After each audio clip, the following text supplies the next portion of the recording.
Hello, I am the Wizard of Tales, and I'm here to guide you today. I know this video is the perfect companion to help my dear dreamers relax and drift off to sleep. Before we dive into a world of calm and serenity, don't forget to like the video, subscribe to the channel, and let me know where you're watching from and what time it is for you. Now, get cozy, take a deep breath, and let the magic of stories embrace you.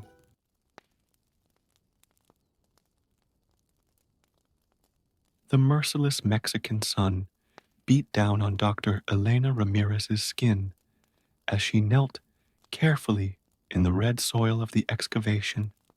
His expert fingers delicately removed layers of dirt, revealing what appeared to be the edge of a metallic object.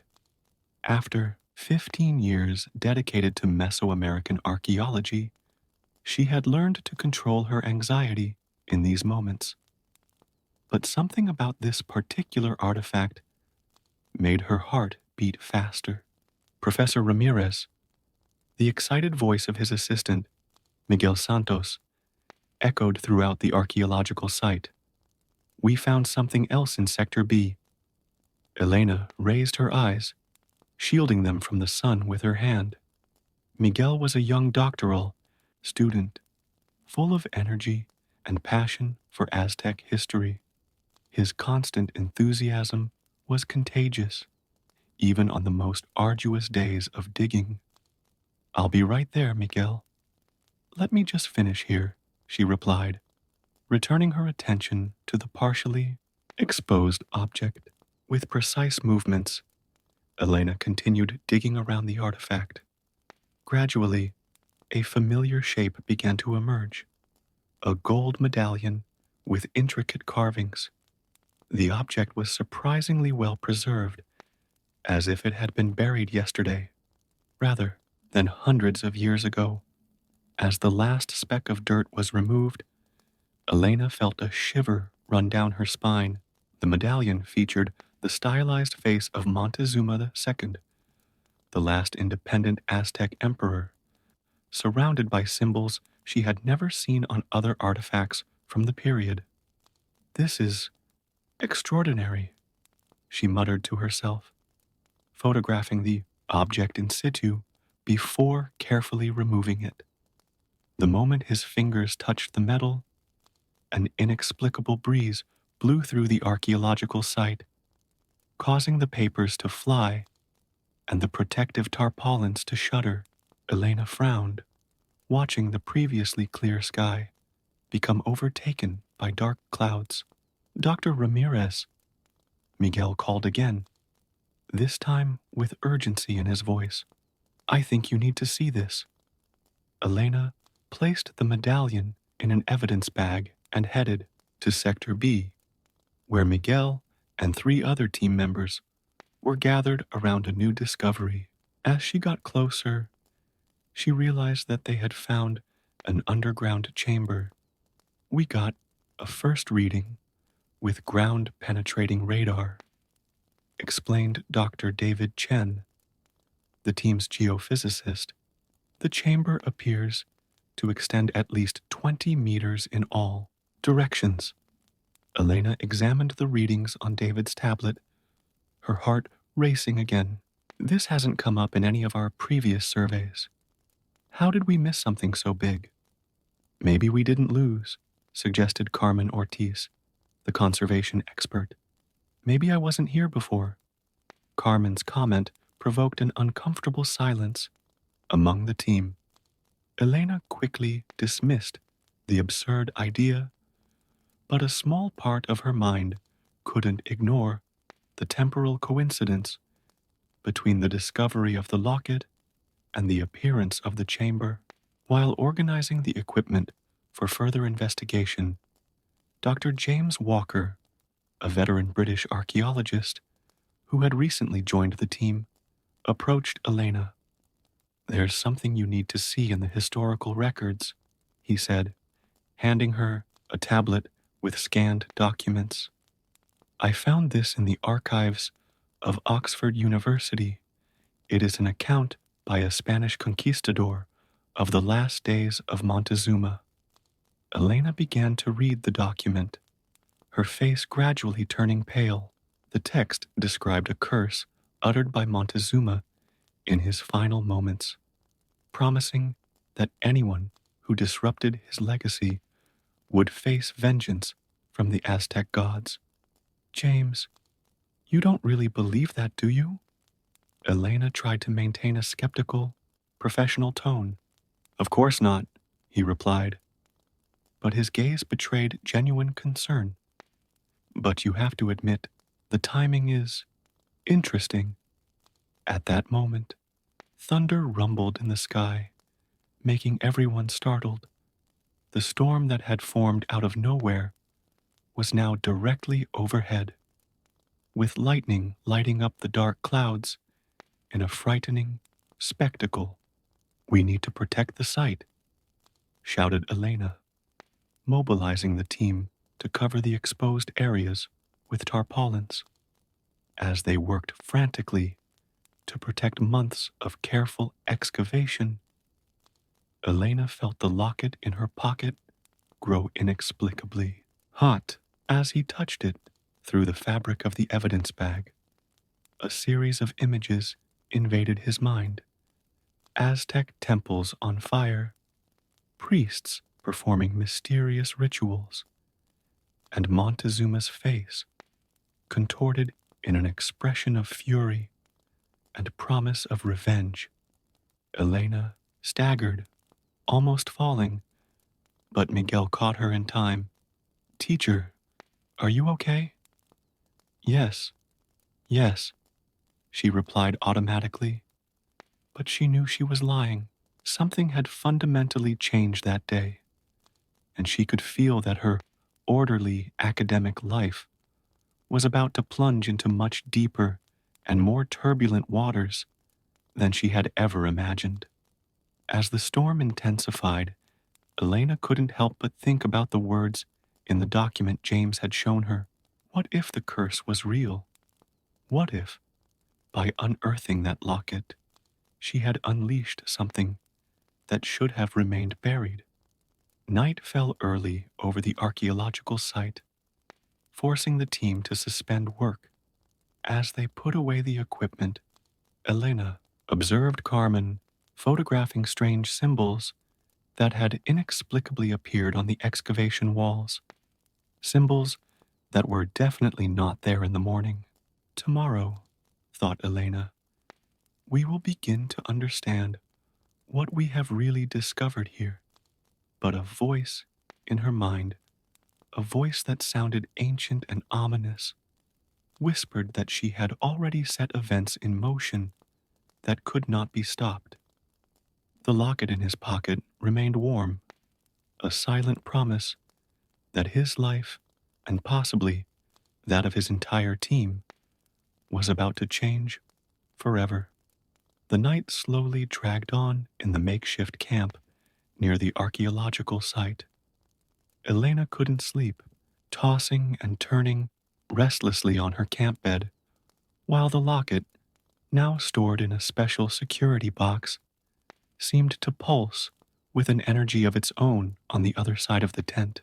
The events of the previous day continued to torment her. The visions he saw when he touched the medallion were too vivid to be just a product of his exhausted imagination. He got up and, with a flashlight, looked again at his notes on the mysterious symbols that had appeared on the walls of the excavation. Dr. Ramirez, Carmen's voice sounded from outside the tent. Sorry to bother you so late, but I think you need to see this. Elena found her fellow conservationist holding a laptop, her face illuminated by the bluish screen. The photos I took of the symbols, they changed. What do you mean? They changed. Elena frowned, picking up the computer.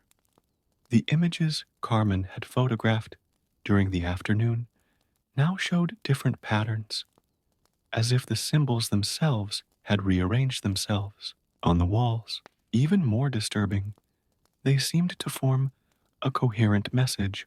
I managed to make a preliminary translation, Carmen said, her voice shaking slightly. It's a warning, Professor. It talks about those who disturb the Emperor's sleep. A sharp scream cut through the night, coming from the direction of the archaeological site. Elena and Carmen ran outside, finding other team members already on the move. Miguel was at the front of the group, his flashlight dancing frantically over the entrance to the newly discovered chamber. There's something down there, he shouted, his voice mixing fear and excitement. I saw lights as if they were burning torches. Dr. James Walker arrived at the scene, adjusting his glasses. Impossible. We sealed the entrance completely before. His words were interrupted by a deep, resonant sound coming from the depths of the earth, like an ancient drum beating in a steady rhythm. The ground beneath his feet vibrated gently in time. Elena felt an inexplicable compulsion to return to her tent. Running back, he opened the security box and grabbed the locket, which was now warm to the touch. As I held it, the visions returned, but this time with more clarity. He saw Aztec priests performing a complex ritual, depositing sacred objects in secret chambers. Each object was part of a larger set, a key to something much more significant. The medallion was just the first. Teacher! Miguel had followed her to the tent. The symbols on the walls. They're glowing. Back at the farm, Elena witnessed an impossible spectacle. The hieroglyphics emitted a faint greenish light, pulsing in time with the underground drum. Dr. Chen was using his equipment to take readings. The electromagnetic activity is off the charts, he reported, his eyes fixed on the monitors. And there's something else. The radar is detecting changes in the structure of the underground chamber. It's as if it's expanding. Elena held the locket tightly, feeling it resonate with the vibrations of the place. A sudden realization hit her. It's not the chamber that's changing, she said. It's our perception of it.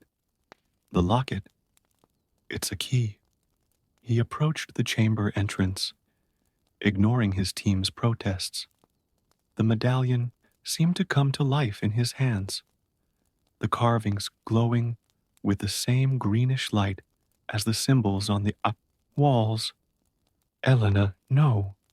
James tried to stop her, but she was already too close to the entrance. The medallion suddenly began to levitate, pulling Elena toward the darkness of the chamber. On impulse, she released it, and the object floated to a perfectly carved recess in the wall that no one had noticed before. The moment the medallion clicked into place, the ground shook violently. The team retreated, except Elena, who remained mesmerized by the spectacle before her. The walls of the chamber seemed to dissolve, revealing a much wider and more elaborate corridor, with walls covered in jade and gold. My God, whispered Carmen, who had approached with her camera. It's a temple, an entire Aztec temple, perfectly preserved. Dr. Chen consulted his equipment, again in disbelief. That's impossible. Nothing like that showed up on the scanners, until now, because it wasn't here to be found. Elena replied, her voice distant. I was waiting for the locket, waiting for us. The torches along the corridor began to spontaneously light up, revealing a sequence of chambers that extended far beyond what his eyes could see. On the walls, elaborate murals told a story that Elena was beginning to understand. It's not just a curse, she explained, translating the symbols as she moved down the hall. It's a test. Montezuma didn't just want to protect his treasures, he wanted to make sure they fell into the right hands. James approached, fascinated by the murals. But why? Why so much elaboration? Because Elena stopped before a particularly impressive mural, showing a figure that could only be Montezuma, wielding an object of unimaginable power. What he protected was far more important than any material treasure. The underground drum increased its rhythm, and more symbols began to glow along the walls, forming a path that stretched deep into the temple. Elena knew they had crossed the point of no return. The true nature of their discovery was just beginning to reveal itself, and with it, the true dangers they would face. Miguel, who was frantically photographing everything, suddenly stopped. Teacher, look. He pointed to a sequence of symbols that had just lit up. These are coordinates from other locations. Other medallions, Elena added, her mind quickly connecting the dots. This is just the first. There are more, much more to be found. A supernatural wind blew through the corridor, extinguishing some torches and lighting others, as if the temple itself was trying to show them the way forward. Elena felt the weight of the responsibility she had taken on by unearthing the medallion. It wasn't just an archaeological discovery. It was the beginning of a journey that could reveal secrets capable of changing the understanding of human history. And somewhere, deep within that impossible temple, something awaited his arrival. Elena and her team cautiously advanced through the temple corridor, their footsteps echoing off the ancient jade and gold walls. The air was thick with a mix of expectation and apprehension. The coordinates discovered by Miguel had revealed the location of 4 more medallions, spread across different archaeological sites in Mexico. We need to document everything before moving forward, said Carmen, methodically photographing each section of the walls. I've never seen anything like this in my entire career. Dr. Chen continued to monitor his equipment, which was now giving out increasingly erratic readings. The energy in this place, it's like we're inside a living electromagnetic field. As they continued, Elena noticed that the murals on the walls were beginning to tell a darker story. The images showed Montezuma conferring with his priests, preparing for something far beyond the arrival of the Spanish conquerors.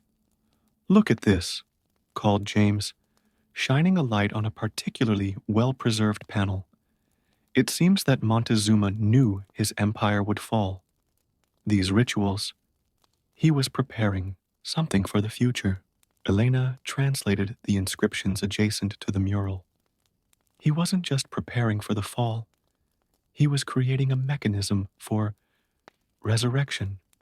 A sudden tremor shook the temple, causing small fragments of stone to fall from the ceiling.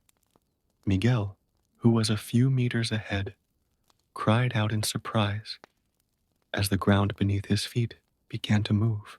Miguel!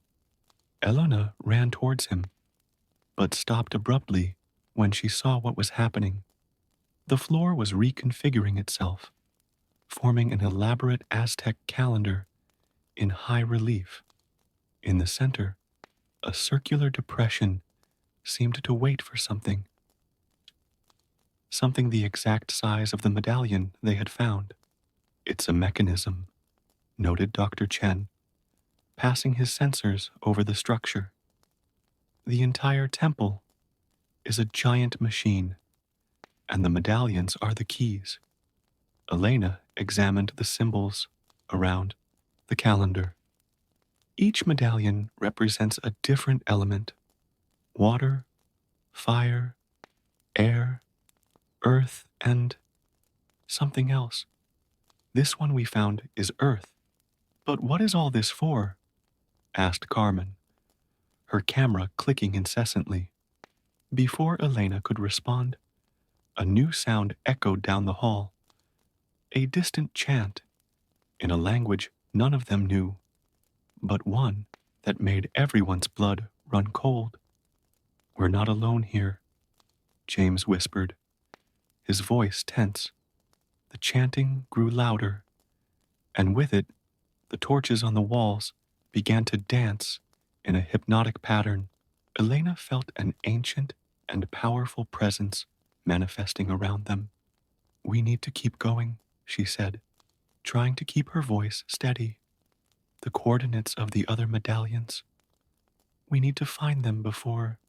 Before what, teacher? Miguel asked, his face pale in the flickering light. Before others find them, Elena added, realizing they weren't the only ones who knew about the medallions. As if to confirm their fears, sounds of footsteps began to echo from a side passage they hadn't noticed before. Elena signaled the team to hide behind a nearby column.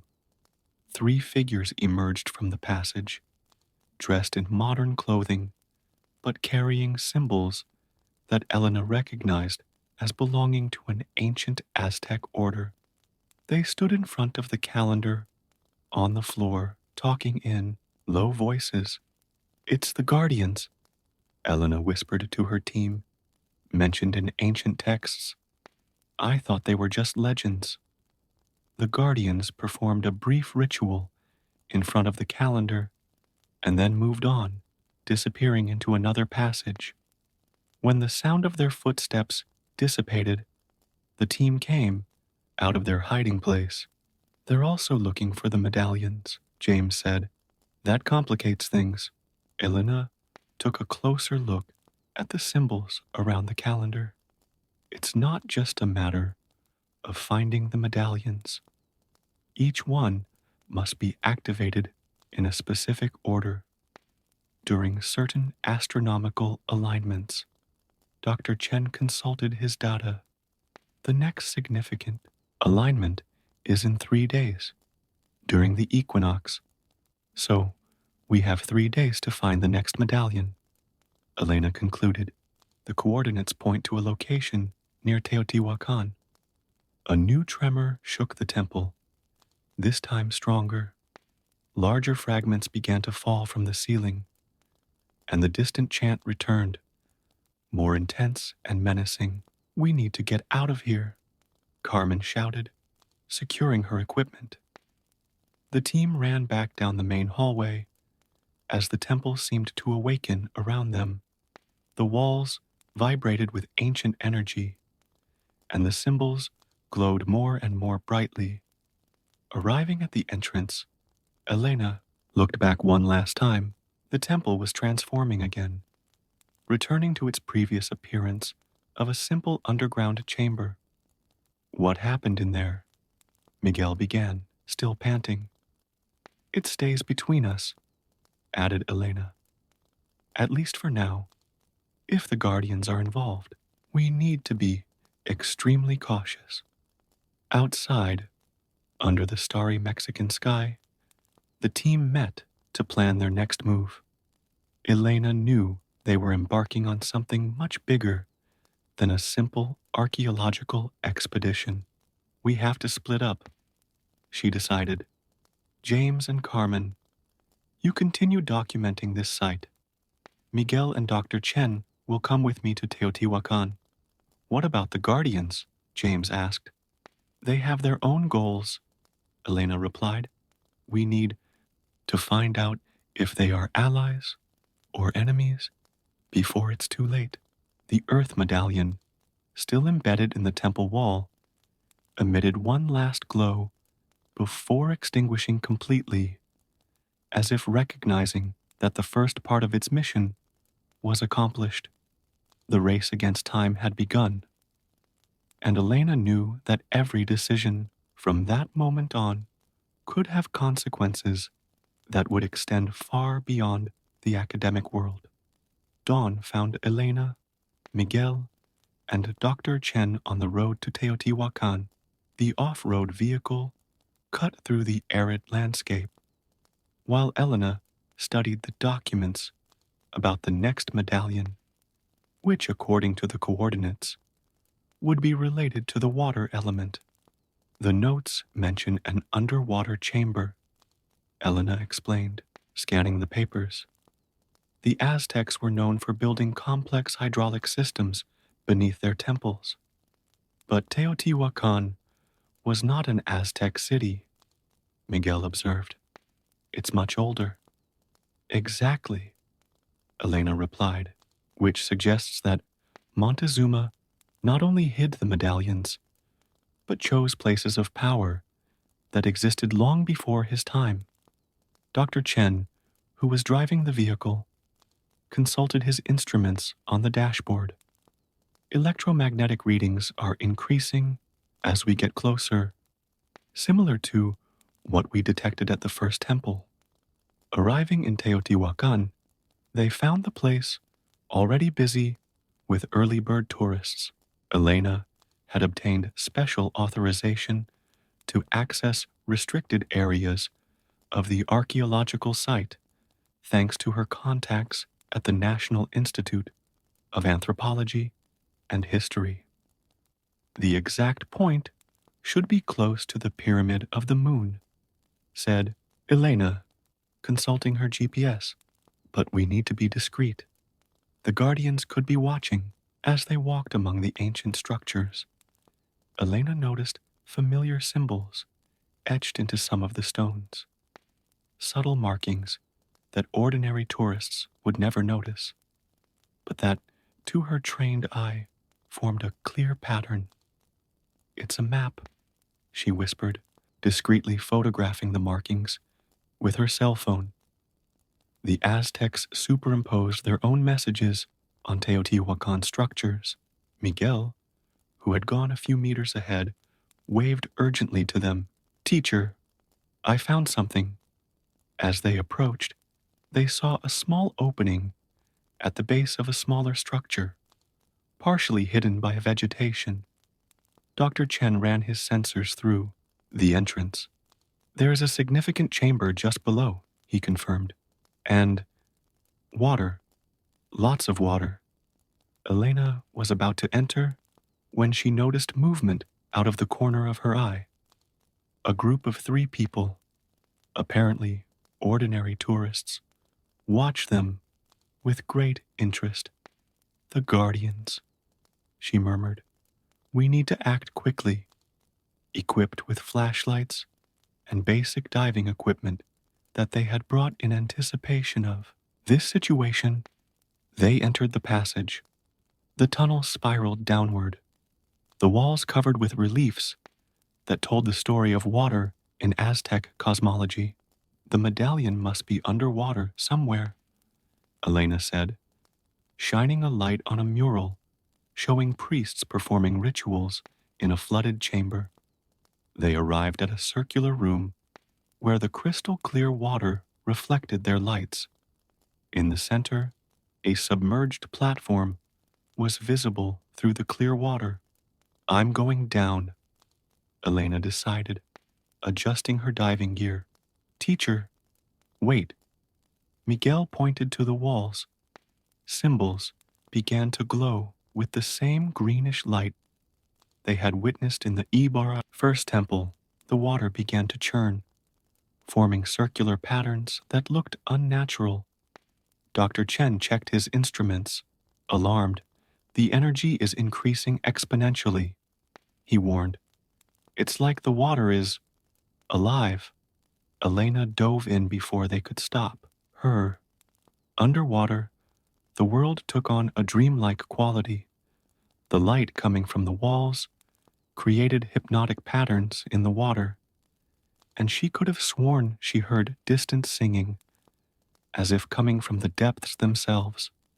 On the submerged platform, He found a fitting similar to the one in the first temple, but the medallion wasn't there. In its place was a carved message in ancient Nahuatl. When Elena emerged, she found Miguel and Dr. Chen in a defensive position. The three guardians had caught up to them. "The medallion isn't here," one of them said in perfect Spanish. "We've been moving it for decades. Who are you really?"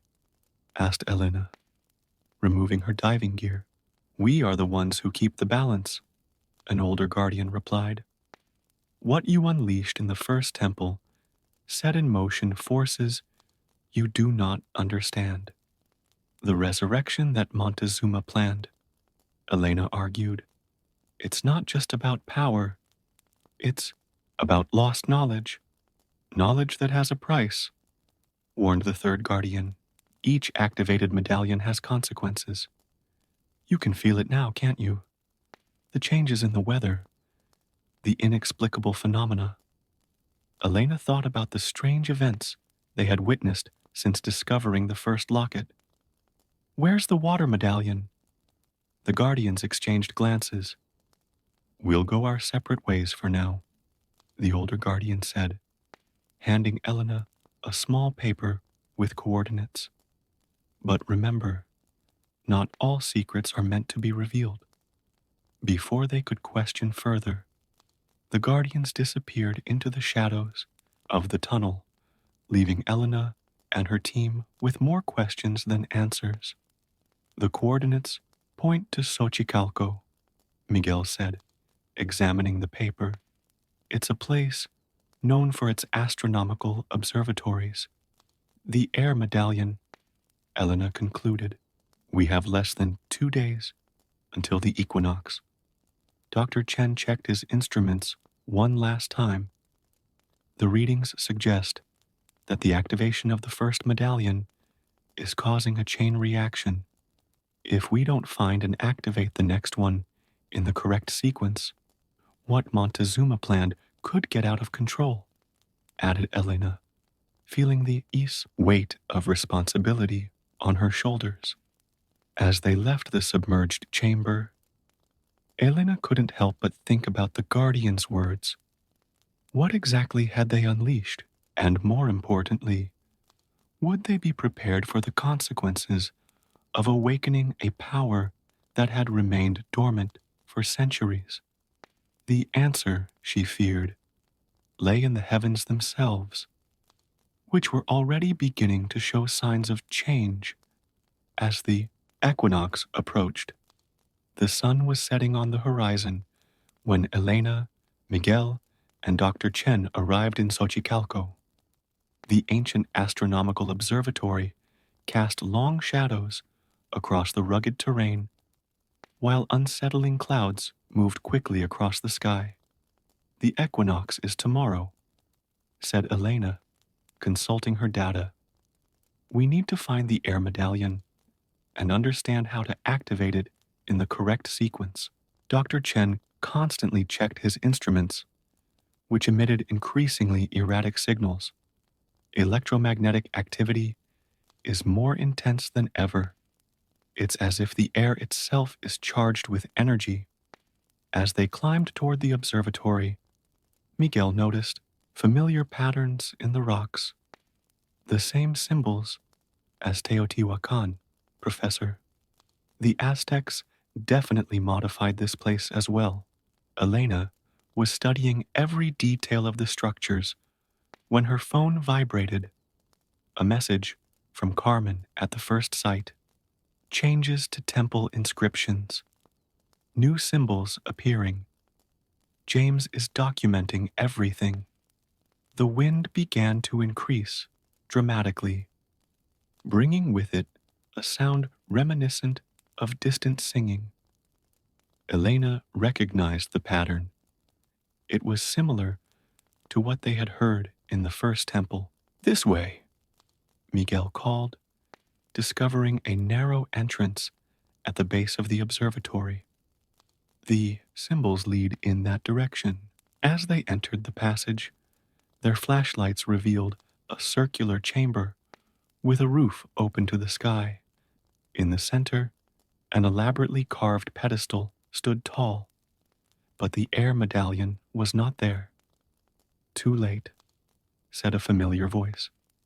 The older guardian emerged from the shadows, accompanied by her companions. But maybe it's not by chance. Elena noticed that they were carrying the locket.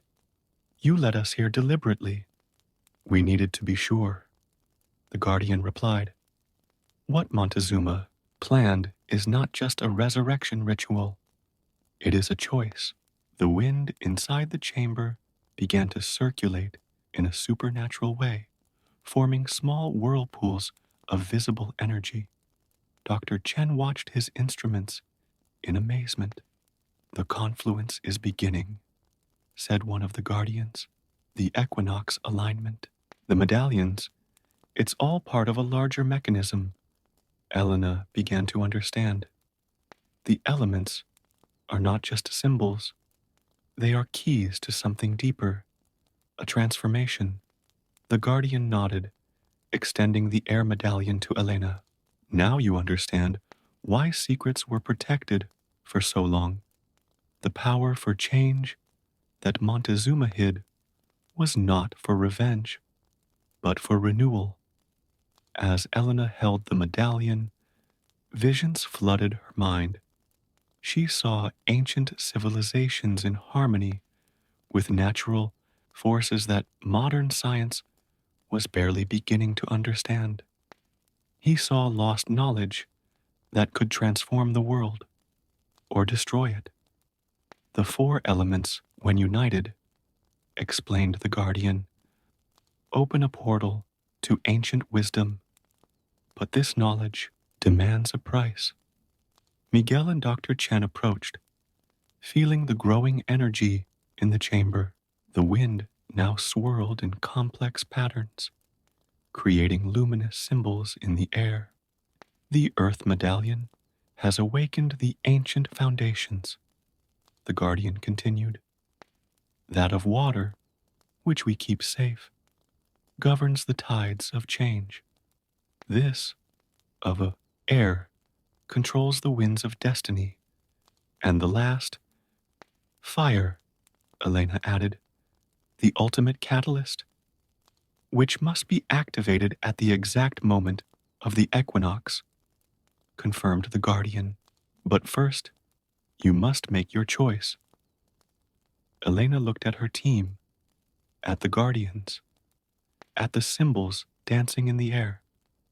What choice between knowledge and safety? Replied the guardian. What Montezuma preserved could transform human understanding of the universe, but it could also unleash forces beyond our control. The wind picked up, and through the opening in the ceiling, Elena saw the stars aligning in meaningful patterns. The moment of decision was approaching.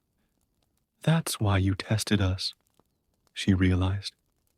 It wasn't about finding the medallions, but about understanding their true nature. Each generation has its guardians, said the old woman, and every era has its moment of choice. Elena held the air medallion tightly, feeling its power resonate with the first medallion. Still in the original temple, an ancient connection awakened, promising revelations beyond imagination.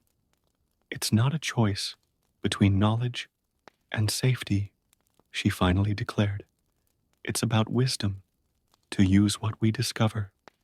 The guardians exchanged looks of approval. The wind in the chamber began to calm down, forming one last pattern of symbols in the air. The fire medallion is in Malinalco, revealed the guardian, where the eagle warriors performed their rituals. You have until the equinox to make the final activation. Elena looked at her team, who nodded in silent agreement. They had started out as archaeologists, searching for artifacts, but now they were part of something much bigger, guardians of knowledge that could change the world. Montezuma's curse, she reflected, was never a curse. It was a test, a path for those who were ready. As they left the observatory under the starry sky, Elena knew that the real journey was just beginning. The air medallion gently pulsed in their hands, a reminder of the power and responsibility they had assumed. Somewhere, the fire medallion waited, the last key to knowledge that had lain dormant for centuries. And with the equinox approaching, the time for the final choice and its consequences was almost upon us. The wind blew one last time, carrying with it echoes of ancient wisdom as Elena and her team prepared for the final chapter of their extraordinary discovery. The real curse, she now knew, was not what was buried, but the weight of the choice they would have to make.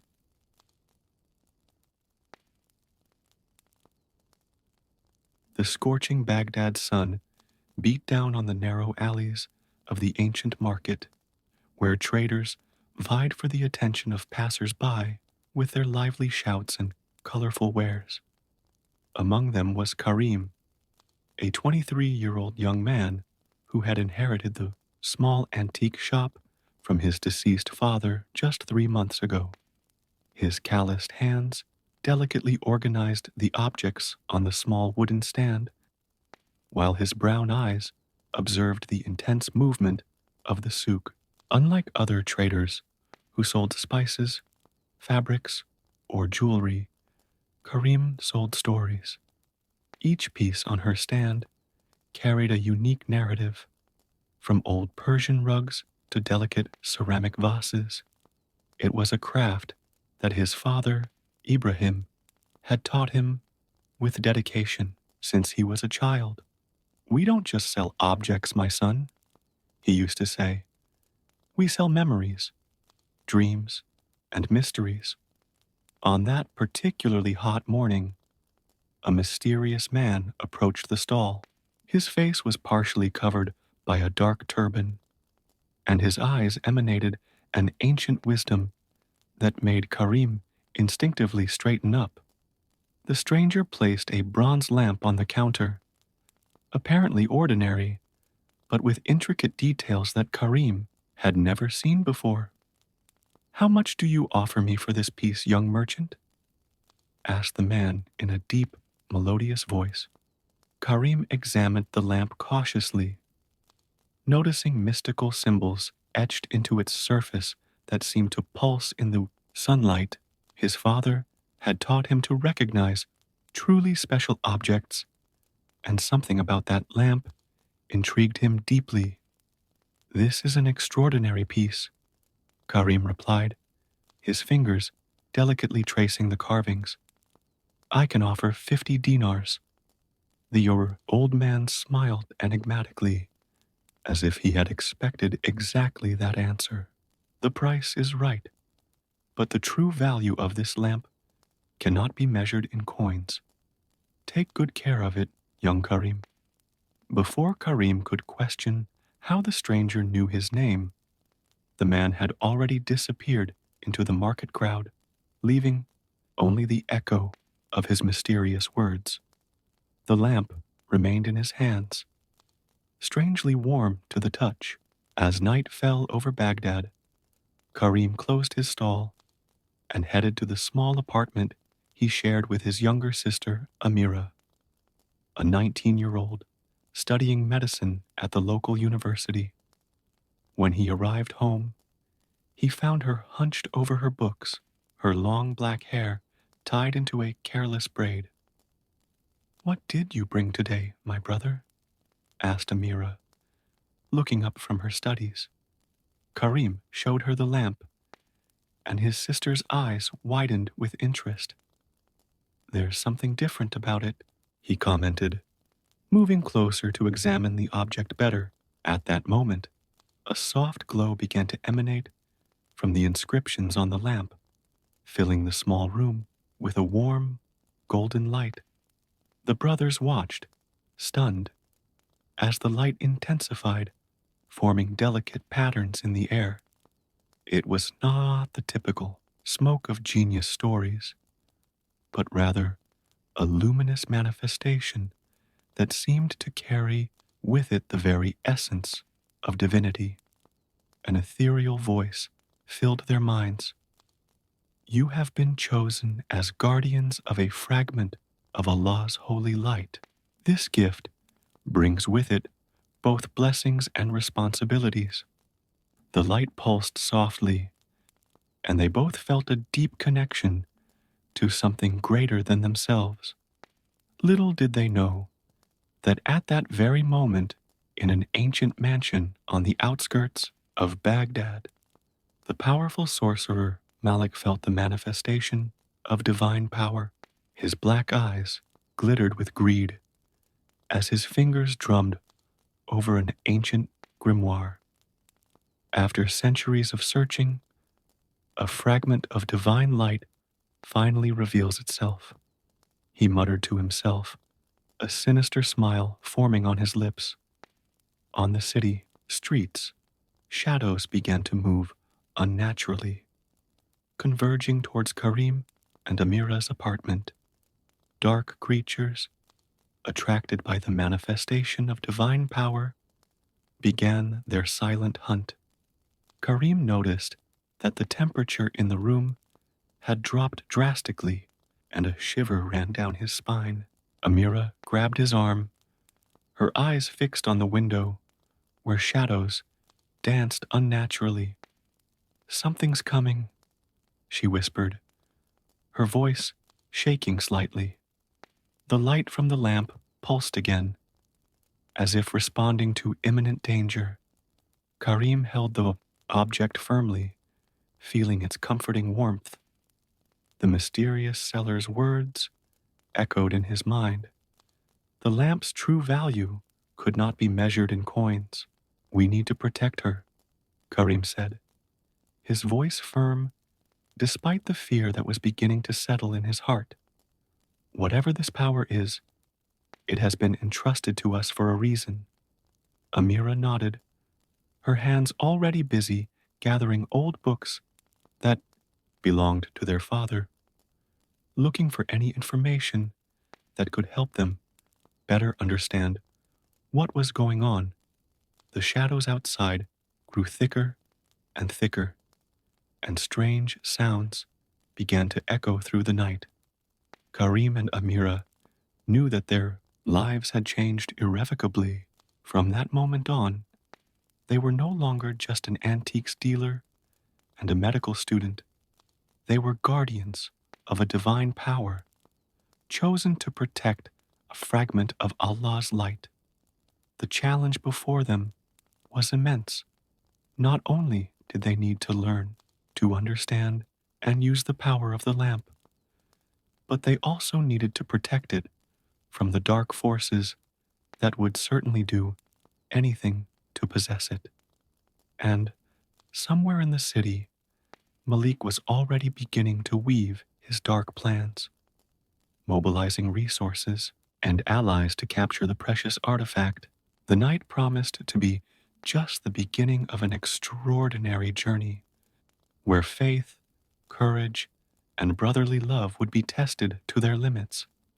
As the shadows approached, Karim and Amira prepared to face their fate, knowing that the future of much more than their own lives was at stake. The golden light from the lamp continued to pulse softly as Karim and Amira discussed their options. The ominous sounds outside intensified, and the shadows that slid past the window seemed increasingly dense and menacing. We need to get out of here, Amira whispered, frantically leafing through one of her father's old books. There is a passage here about sacred places that can offer protection against dark entities. Karim nodded, quickly putting the lamp away in a worn leather bag that his father used to use. The mysterious seller's words still echoed in his mind, along with the countless lessons Ibrahim had shared about mystical objects and their powers. The old mosque in the center of the city, Karim said, remembering the stories his father told. The one said to be built on a place of great spiritual power. He had barely finished speaking when a violent bang shook the apartment door. Amira stifled a scream, and Karim grabbed her hand. Shadows began to creep under the door, taking on grotesque shapes that resembled claws and tentacles. Wasting no time, the brothers escaped through the back window, deftly climbing down the old fire escape. The night air was thick and humid, charged with an otherworldly energy that made the hairs on the back of your neck stand up. Baghdad's normally busy streets looked different under the cover of darkness, with alleys and alleys transformed into shadowy mazes. As they ran, Karim felt the lamp pulse in his bag, as if responding to the presence of the creatures that were chasing them. Every now and then, a golden glow escaped through the leather, briefly illuminating his path and keeping the thickest shadows at bay. There, Amira exclaimed, pointing to the minarets of the ancient mosque rising against the night sky.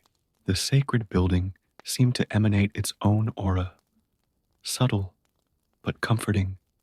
However, before they could reach the sanctuary, a figure emerged from the shadows in front of them. He was a tall man, wearing richly embroidered black clothes, with eyes that shone with an unearthly intensity. Malik, the sorcerer, had arrived. What a fortuitous encounter!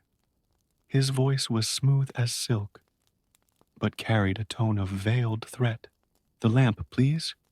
You have no idea of the power it contains, nor how to use it properly.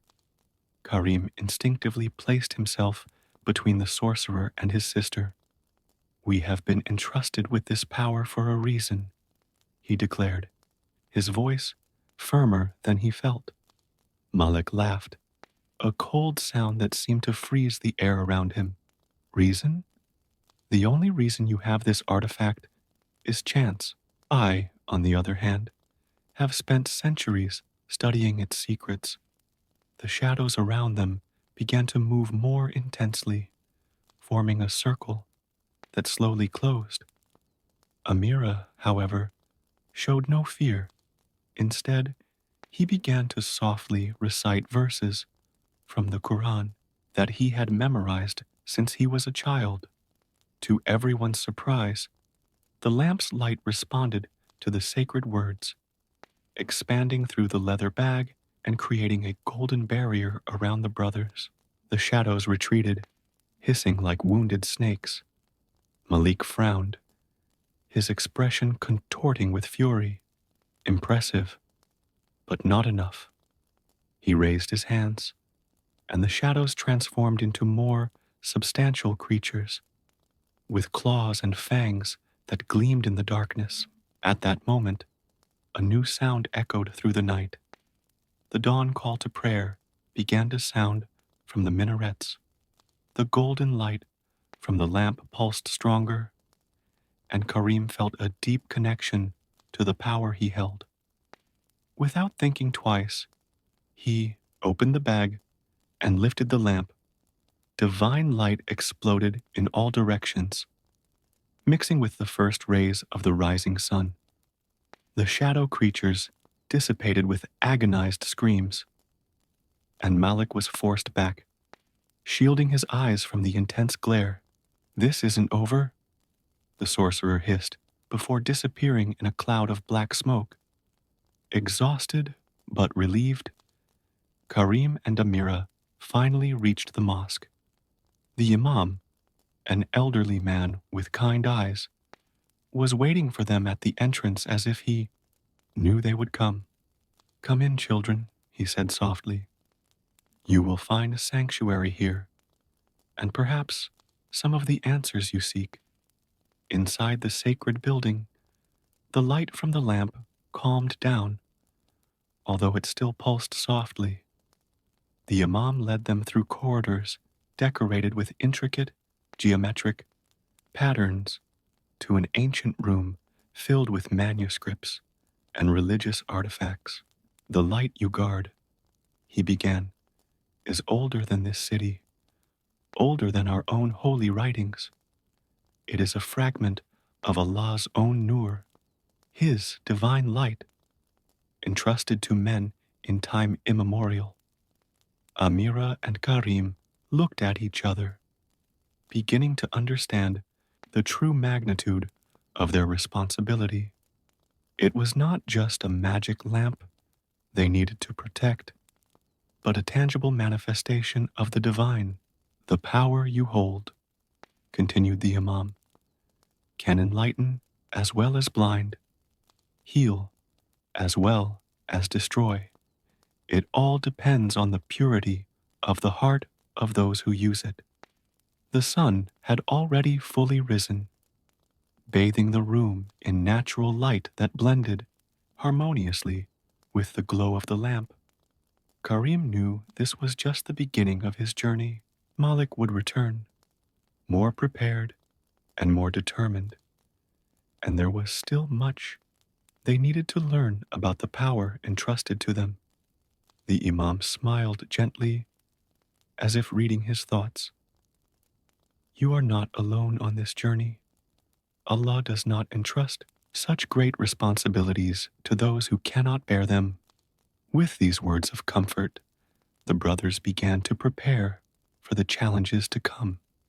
The morning brought with it not only a new day, but the beginning of a sacred mission that would change their lives forever. In the days that followed, Karim and Amira established a routine in the ancient mosque, studying the sacred manuscripts under the guidance of Imam Hassan. The knowledge contained in those ancient texts proved to be as precious as the lamp they guarded. During the day, Karim maintained his stall in the market so as not to arouse suspicion, while Amira alternated between her medical studies and research into divine power. One particularly hot afternoon, as they examined a scroll detailing the different aspects of divine nur, Amira made an intriguing discovery. Look at this, Karim. She pointed to an old passage. The fragment of divine light not only repels darkness, but can also heal and restore the natural balance of things. Imam Hassan, who was nearby organizing other texts, approached with interest. Yes, child, the light of Allah is both protection and healing. But using this power requires more than just intention. It requires purity of heart and strength of spirit. At that moment, a young messenger hurriedly entered the room, his eyes wide with worry. Imam Hassan, there is something wrong in the market. A strange disease is spreading. People are falling ill without explanation. Karim felt his heart sink. His first concern was for his fellow traders, people he had known for years. Amira, with her medical knowledge, was already gathering her things to investigate. This isn't natural, muttered Hassan, his aged face etched with concern. Malik is using dark magic to force you to expose the lamp. The realization hit the brothers like a bolt of lightning. The sorcerer was using innocent people as pawns in his power game. Karim clutched the bag where he kept the lamp, feeling its comforting warmth. We need to help, Amira declared with determination. If the lamp can heal, then we should use it. Hassan nodded slowly, but they must be cautious. Malik will certainly be waiting for this.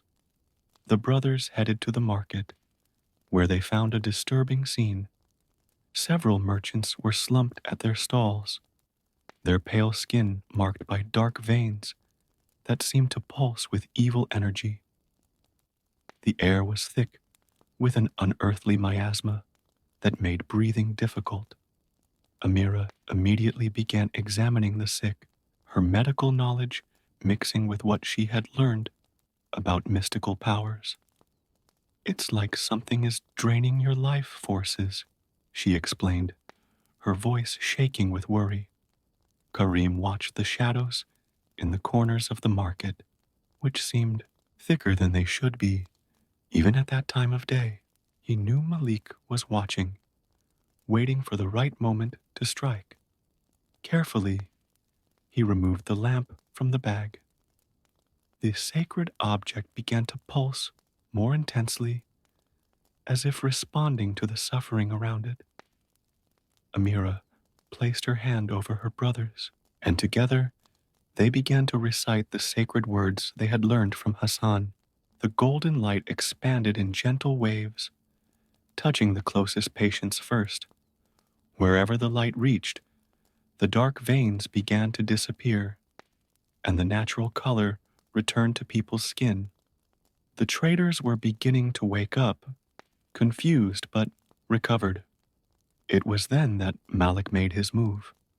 The shadows in the corners of the market solidified into grotesque creatures, larger and more terrifying than any before. So predictable, the sorcerer's voice echoed through the market. And so foolish, but this time, Karim and Amira were prepared. The days of study had not been in vain. As Amira continued the healing incantation, Karim directed some of the divine light to create a protective barrier around them and the still unconscious merchants. Allah's light is not a tool for his power games, Karim declared, his voice carrying an authority that surprised even himself. It exists to bring hope and healing. Malik emerged from the shadows, his eyes glowing with unearthly fury. You have no idea of the true potential of this power. With it, we could rewrite the very laws of creation. The shadow creatures advanced against the light barrier, but were unable to penetrate it. With each attack, the divine light pulsed stronger, strengthened by the brothers' determination to protect the innocent. More market people began to awaken, and many of them, recognizing the sacred nature of the power they witnessed, began to join Amira's prayers. The light of the lamp responded to the collective faith, expanding even further. Malik realized he was losing control of the situation. With a furious gesture, he conjured a storm of black energy that began to swirl around the market, threatening to destroy everything in its path. It was at this moment that a new voice joined the chorus of prayers. Imam Hassan had arrived, bringing with him other worshippers from the mosque. The divine light, amplified by the sincere faith of so many hearts, transformed into a golden pillar that rose to the heavens. The shadow creatures were dispelled, and Malik's dark storm began to unravel. The sorcerer, realizing his momentary defeat, disappeared once again, but not before issuing one last warning. This is far from over. The power will be mine, even if I have to destroy all of Baghdad to get it. When the dust settled, the market was saved, and everyone affected by the supernatural disease had fully recovered. People approached Karim and Amira with gratitude and respect, many recognizing that they had witnessed a true miracle. Hassan approached the brothers, his face tired but satisfied. You have learned well, he said, but Malik won't give up easily. He's spent too long in the shadows to accept defeat. Karim and Amira knew the Imam was right. This battle had been won, but the war for the protection of divine light was far from over. As they guarded the lamp again, they both felt that their destinies were increasingly intertwined with the sacred power entrusted to them. The sun began to set over Baghdad, dyeing the sky with shades of gold that resembled divine light. Somewhere in the shadows of the ancient city, Malik planned his next move, while the guardians of the light prepared for the challenges yet to come. The market victory brought a brief sense of triumph, but it also attracted unwanted attention. In the following weeks, rumors of the lamp's miraculous power spread throughout Baghdad, attracting not only those seeking healing and protection, but also individuals with less noble intentions. Karim noticed subtle changes in his daily routine. Strangers watched him from afar, shadows moved when they shouldn't, and he occasionally caught glimpses of mystical symbols drawn near his market stall. Amira also noticed curious looks during her university classes, and sometimes found pages of ancient texts mysteriously left in her medical books. One night, while studying the manuscripts in the mosque with Imam Hassan, Amira made a disturbing discovery. Look at this. She pointed to a particularly old text. There is a prophecy about the fragment of divine light. It mentions that during the lunar eclipse, the power of the lamp will reach its peak. Hassan examined the text carefully. The next eclipse will be in 3 days, he said, his expression grave. It is no coincidence that Malik chose this moment to act. Karim felt the bulb pulse in response to the mention of the eclipse. If the power will be at its peak, that means that both good and evil will have greater influence on him, added Hassan. It's a time of great vulnerability, but also of great potential. That same night, while returning home, the brothers were surprised by a familiar figure, the mysterious salesman who had given the lamp to Karim. He emerged from the shadows as if he were part of them, but his presence brought with it a sense of calm and wisdom. You have proven yourself worthy guardians, he said, his melodious voice echoing in the night. But the true test is yet to come. Malik does not act alone. He has allies in both the physical and spiritual worlds. The seller then revealed that he was one of the ancient guardians of the light, part of a lineage that went back centuries.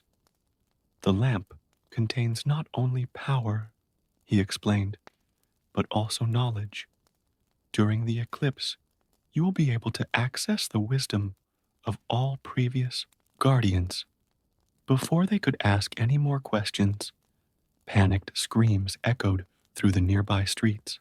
Running towards the commotion, they found people running away from creatures that seemed to be made of smoke and shadows, more sophisticated and terrible than the previous ones. Malik is testing out his new powers, the salesman muttered. He has been studying forbidden arts, preparing for the eclipse. Karim and Amira didn't hesitate. With the lamp in hand, they began to recite the prayers they had learned. The divine light responded with more strength than ever, as if it was also preparing for the imminent confrontation. The dark creatures dissipated, but not before leaving their mark.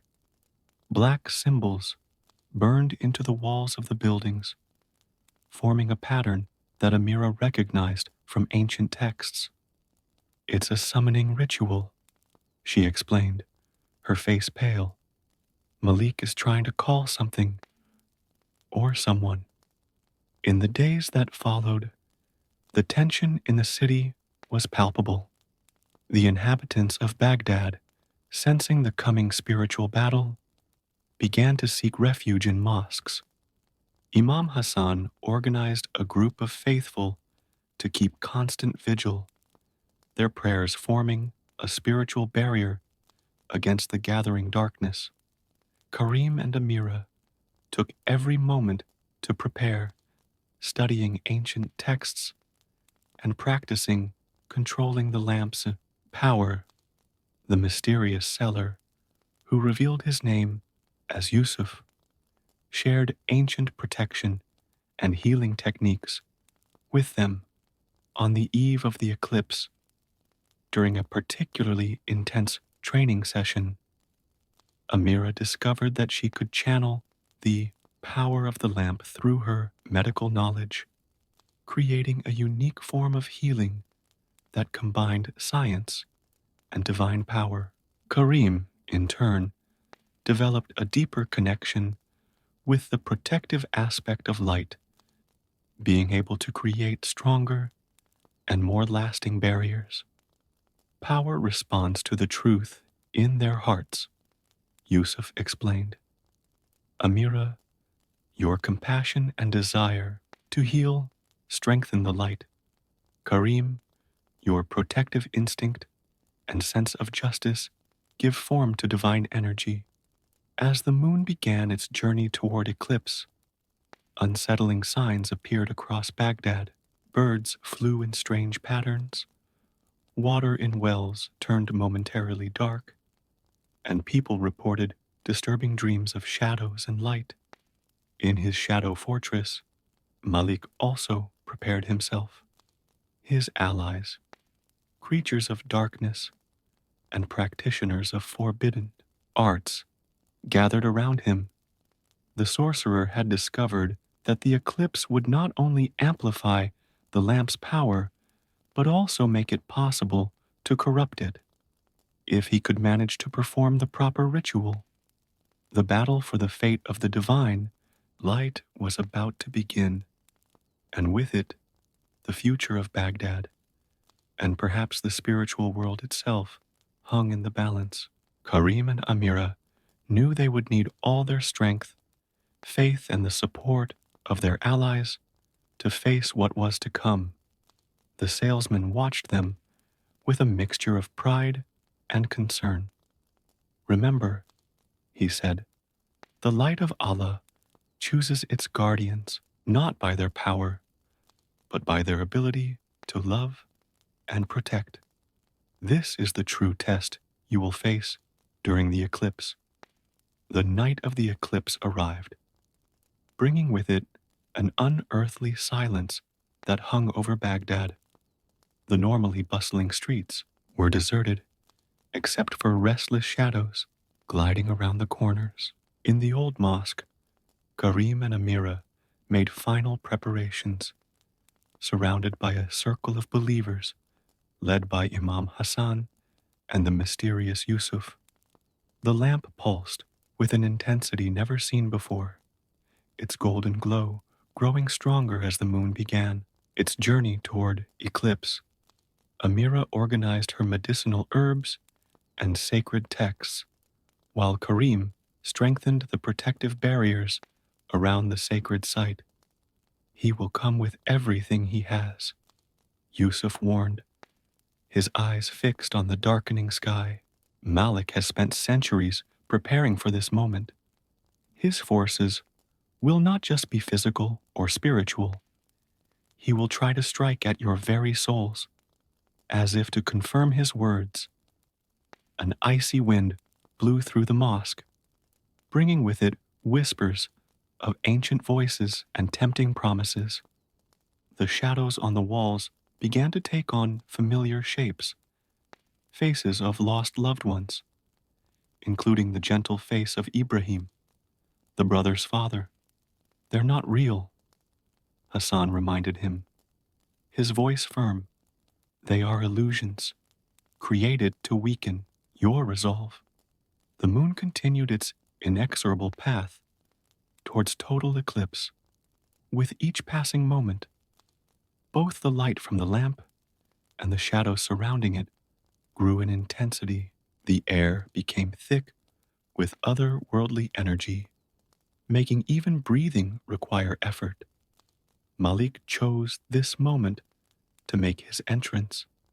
The sorcerer appeared in the center of the mosque in a blast of black energy accompanied by shadow creatures, more terrible than any they had faced before.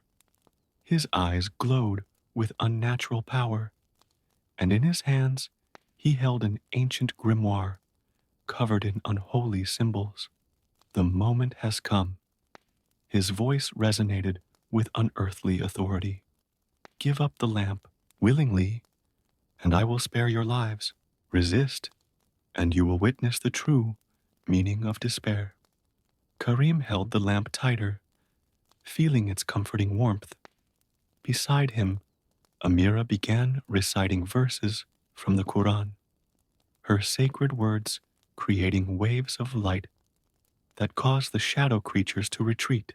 The combat that followed went beyond the physical or the mystical. It was a battle for the very essence of divine light. Malik cast spell after spell, each more powerful than the last.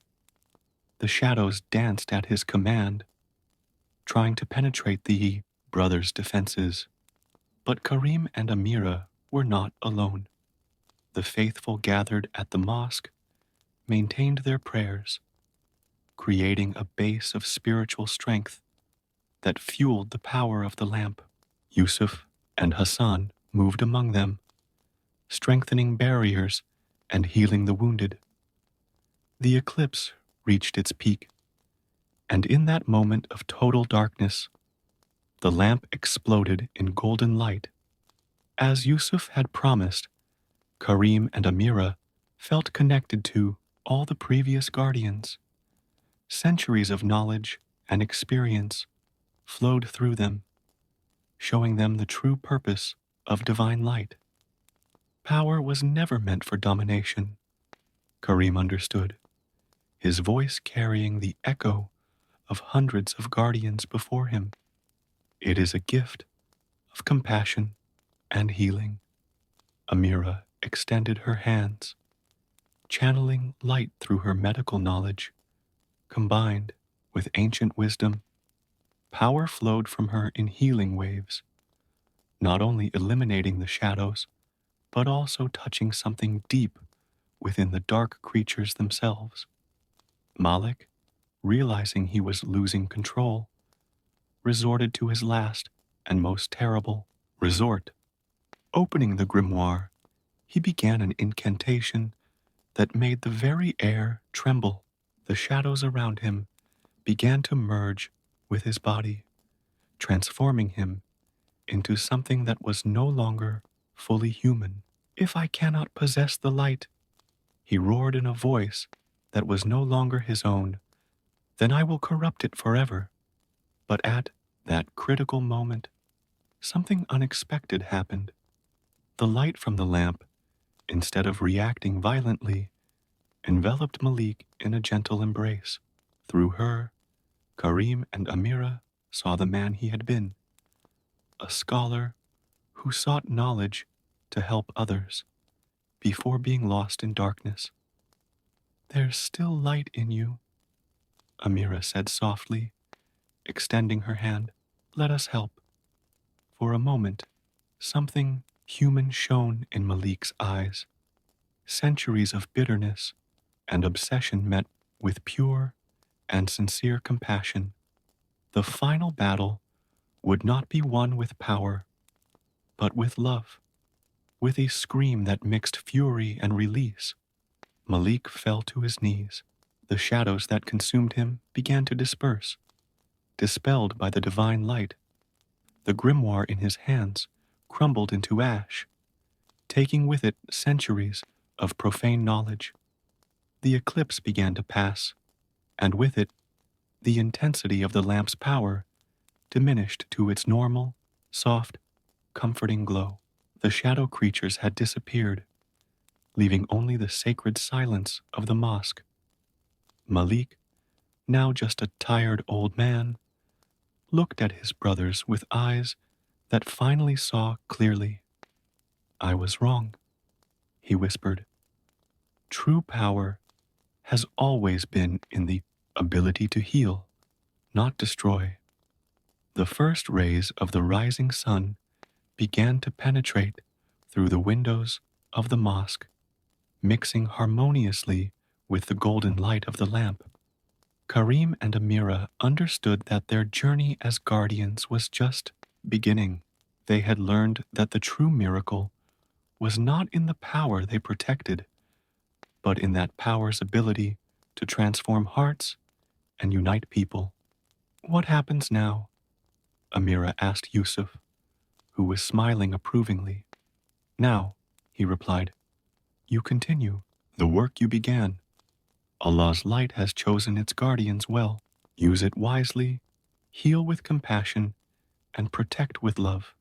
And so, as a new day dawned in Baghdad, the brothers knew they had found their true purpose. The lamp was not just a receptacle of divine power, it was a constant reminder that the greatest strength in the universe lies in the ability to love and forgive.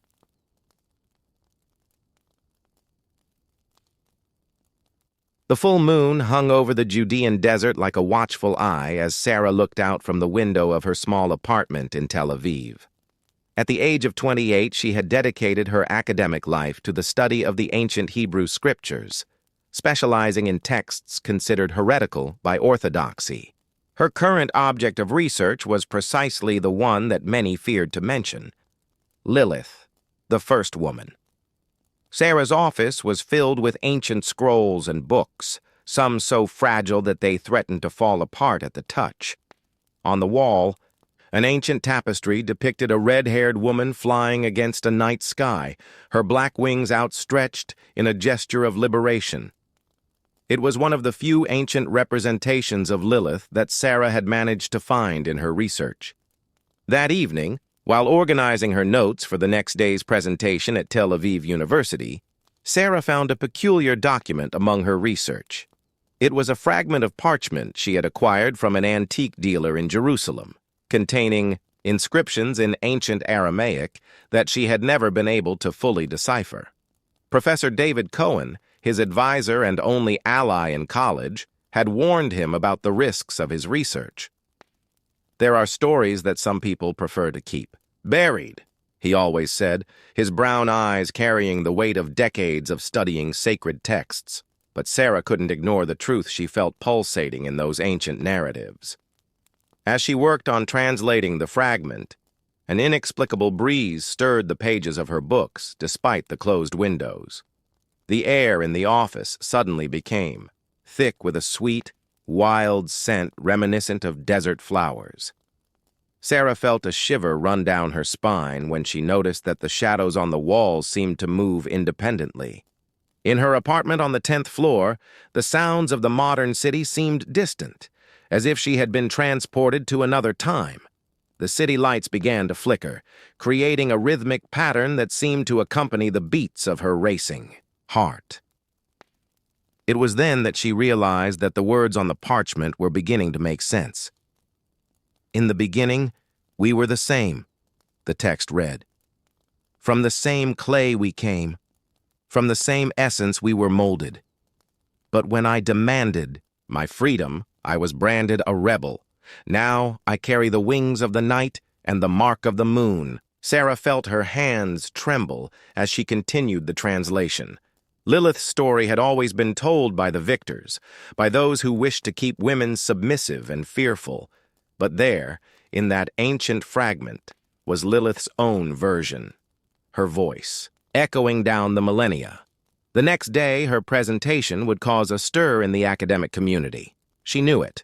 Her work challenged not only traditional interpretations of sacred texts, but an entire power structure built on the silencing of women's voices throughout history.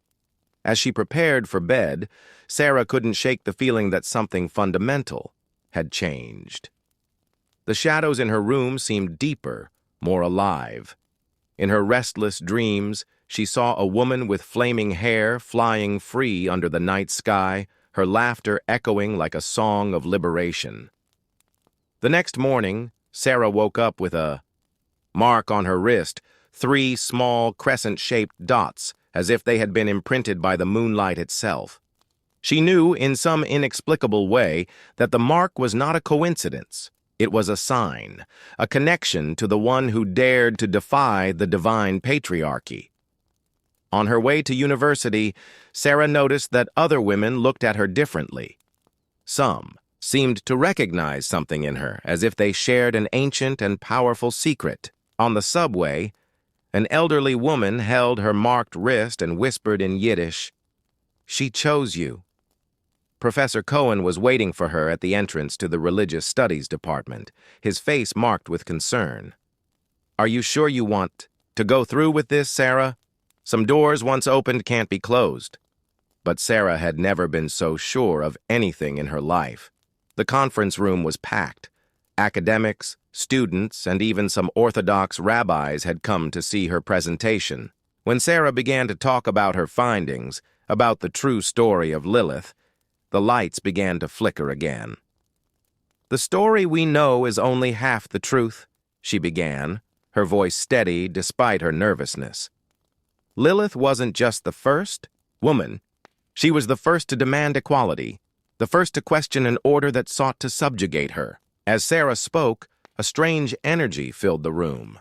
Some women in the audience began to touch their own wrists, as if looking for similar marks. The wind blew outside, making the windows rattle, and the scent of desert flowers invaded her senses. Again. It was at this moment that Sarah realized that her research wasn't just an academic paper. It was the start of something bigger, an awakening that had been waiting millennia to happen. The story of Lilith wasn't just about a woman who defied God. It was about all the women who dared to question, who refused to bow down. As she concluded her presentation, Sarah knew she had crossed a line from which there was no turning back. The academic world might reject her findings, but the truth she had unearthed could no longer be ignored. The mark on her wrist burned gently, reminding her that she was now part of a narrative far older and more powerful than she had ever imagined. The consequences of Sarah's presentation were immediate.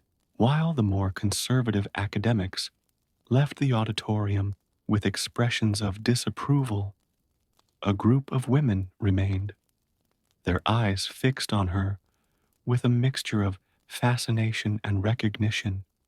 Professor Cohen approached, his brow furrowed with concern. "You've just defied millennia of traditional interpretation," he whispered, helping her gather up her notes. "And that manuscript, I need to examine it in more detail." But when Sarah looked for the parchment in her briefcase, it had disappeared. Where it should have been, she found only 3 dried petals of a desert flower she had never seen before. The scent emanating from them was the same she had smelled in her apartment the night before.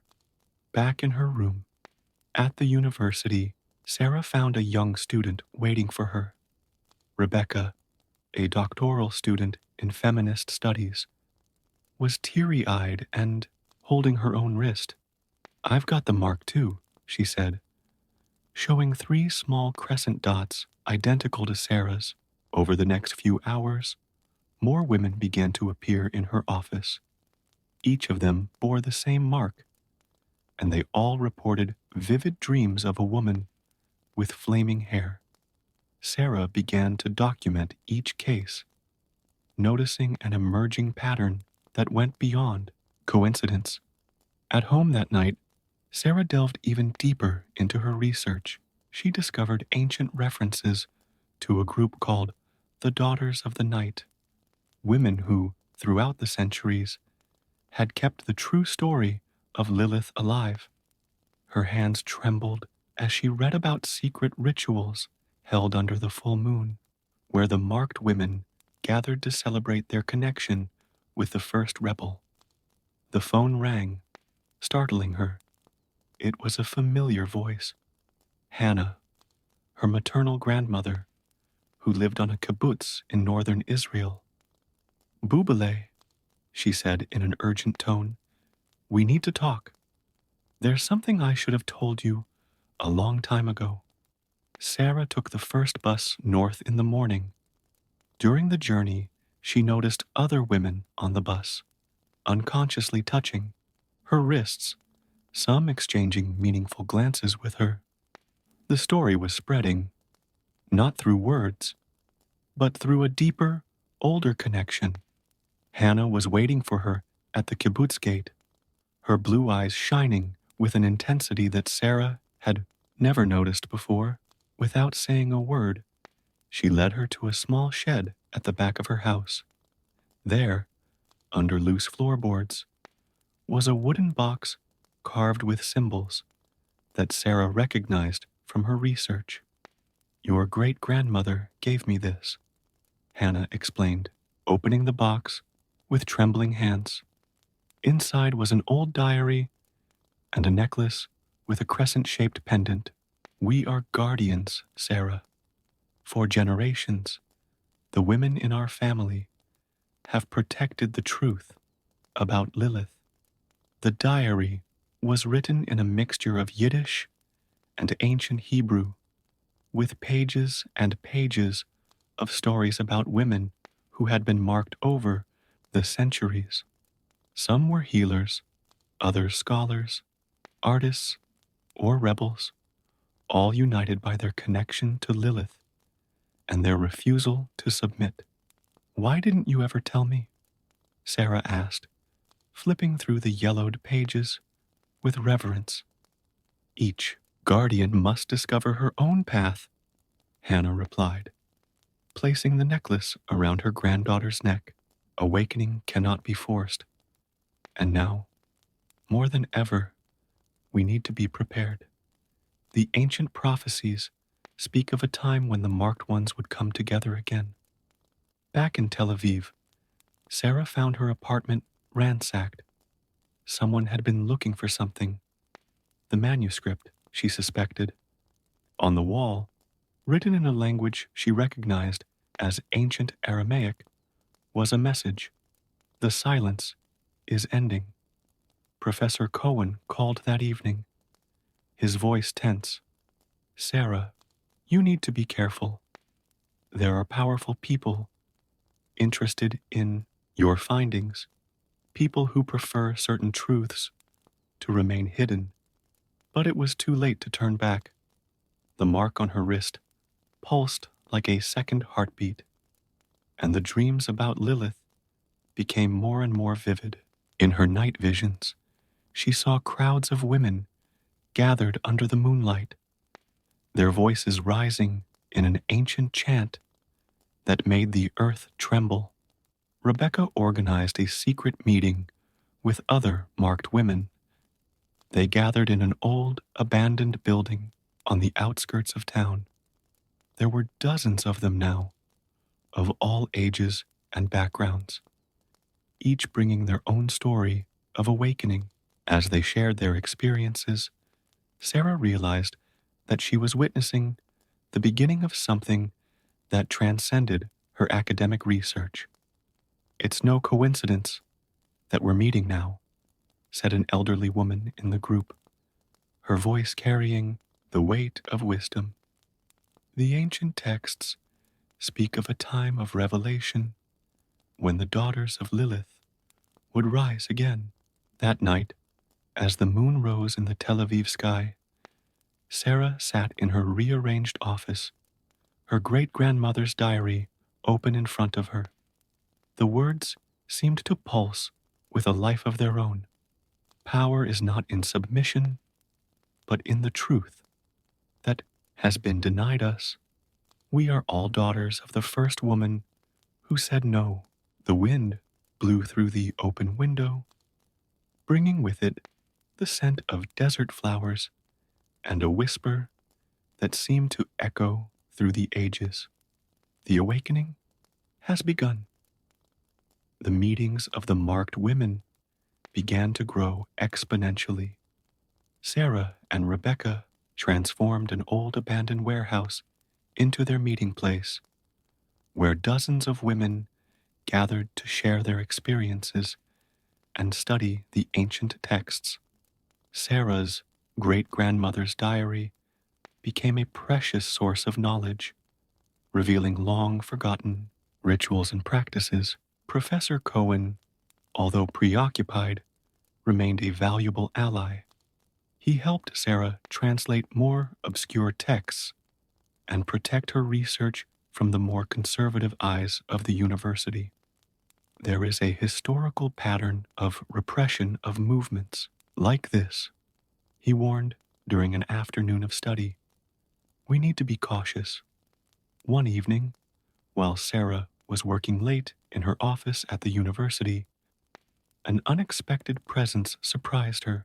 A tall woman with gray hair and piercing eyes introduced herself as Dr. Elizabeth Stern, an archaeologist from Cambridge University. I've come about the markings, she said bluntly, showing her own wrist with the 3 crescent points. Elizabeth revealed that there were similar discoveries taking place in different parts of the world. In London, Cairo, Istanbul, and other ancient cities, women were awakening to their connection with Lilith. It's not just a local phenomenon, Elizabeth explained. It's a global awakening. Sarah began to receive emails and messages from women on every continent. Each of them reported the same imprint, the same dreams, the same feeling of awakening to a long-buried truth.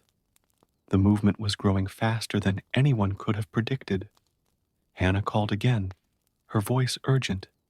The opponents are organizing, boubele. They always knew this day would come. In the diary, look for the prophecy of the 3rd seal. Sarah spent the night poring over her great-grandmother's diary, discovering references to an ancient group known as the Guardians of Silence, dedicated to keeping the truths about Lilith hidden. One particularly tense morning, Sarah found her university office completely overturned. Her files had been rummaged through, and on the wall was written, in ancient Hebrew, "Some truths must remain in the shadows." Professor Cohen helped her rearrange the space, his face grave. They're getting bolder, he muttered. Rebecca organized a system of protection between the markers. Groups of women took turns ensuring each other's safety.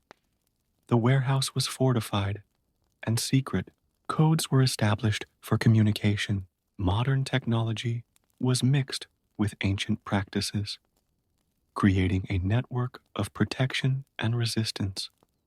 During one of the evening meetings, a young artist called Maya shared a vision she had had.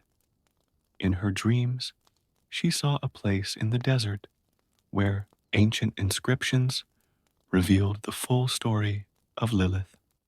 The coordinates were clear in her mind, pointing to a remote location in the Judean desert. Sarah, Rebecca, and a small group of marked women decided to organize an expedition to the site. Elizabeth, with her experience in archaeology, offered guidance and resources. If there are ancient inscriptions there, she said, they could be the key to understanding the whole purpose of this awakening. As they prepared the expedition, strange events began to multiply. Several women reported being followed by shadowy figures. The warehouse's security system recorded break-in attempts, and most disturbingly, ancient scriptures began to disappear from libraries and archives around the world. Hannah sent an urgent package containing ancient amulets that she believed would offer protection during the journey into the desert. These symbols have power, she explained over the phone. They have been passed down through generations of women who have kept Lilith's secrets. The night before, leaving for the desert, Sarah had her most vivid dream yet. She saw Lilith clearly, not as the demonized figure of legend, but as a woman of extraordinary power and wisdom. The time of awakening is near, Lilith spoke in her vision, but with it will come the greatest resistance you have ever faced. Professor Cohen met Sarah before his departure, handing her an ancient talisman. It belonged to my grandmother, he explained. She was also one of the marked, although I only discovered this after her death. There are more allies in this fight than you might think. The expedition set off at dawn, a small convoy of vehicles heading into the heart of the desert. Sarah could feel the weight of history on her shoulders, the responsibility of uncovering a truth that could change the understanding not only of Lilith, but of the entire narrative of female power throughout the ages. On the horizon, the sun was rising over the golden dunes, and the scent of desert flowers filled the air. The mark on her wrist pulsed with renewed intensity, as if answering the call of something ancient buried in the ancient sands.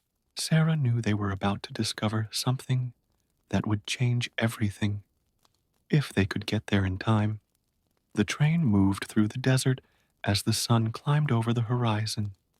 Sarah, sitting next to Rebecca in the lead jeep, constantly consulted the coordinates provided by Maya. Elizabeth, in the back seat, studied old maps and made notes in her field notebook. The heat intensified as they drove deeper into the Judean desert. The marks on their wrists seemed to pulse in unison, as if responding to an invisible force that was drawing them towards their destination. The scent of desert flowers became more intense, even where there was no visible vegetation. Something's different, murmured Rebecca, adjusting her sunglasses. The air seems denser. Sarah silently agreed. The atmosphere had changed subtly, as if they were crossing an invisible veil between two worlds. Through the rearview mirror, Sarah noticed a dark vehicle appearing on the horizon. Elizabeth noticed it too. "We're being followed," she warned, her voice tense. Rebecca accelerated the jeep, and the rest of the convoy kept pace. Maya, who was traveling in the second vehicle, made contact on the radio. "The visions are getting stronger," she reported, her voice laced with static. "I can see a crescent-shaped rock formation. We must be getting close." The vehicle following them began to approach rapidly.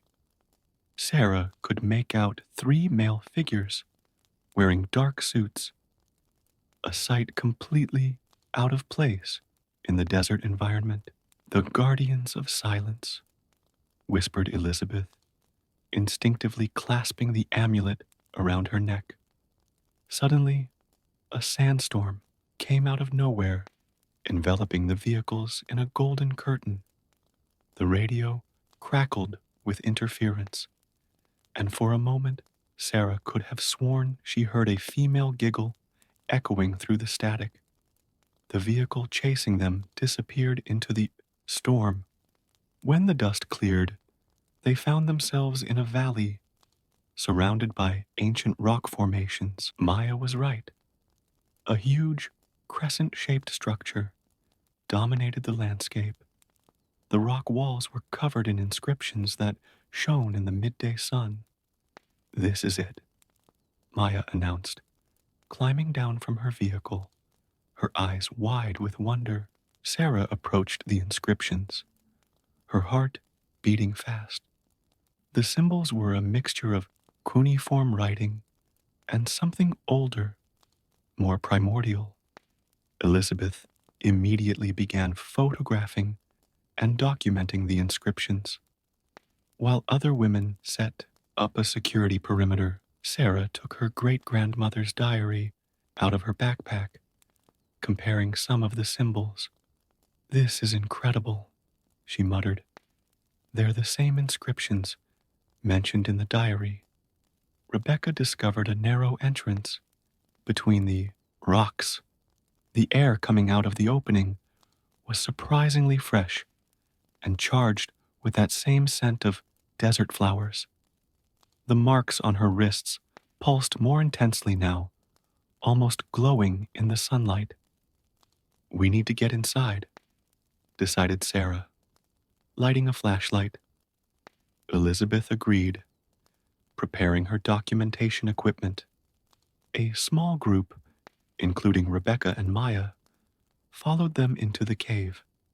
The interior was surprisingly elaborate, with corridors that seemed to have been carved by ancient hands. The walls were covered in paintings and inscriptions that told a story, the true story of Lilith, preserved through the millennia. "Look at this," Elizabeth called out, illuminating a particularly well-preserved panel. "This is the complete version of the story, not just Lilith's rebellion, but what happened afterwards, the formation of the first societies of marked women, the rituals, the preserved knowledge." Sarah began to translate the inscriptions, her voice trembling with emotion. "It wasn't just a rebellion against submission," she read. "It was the beginning of a pact.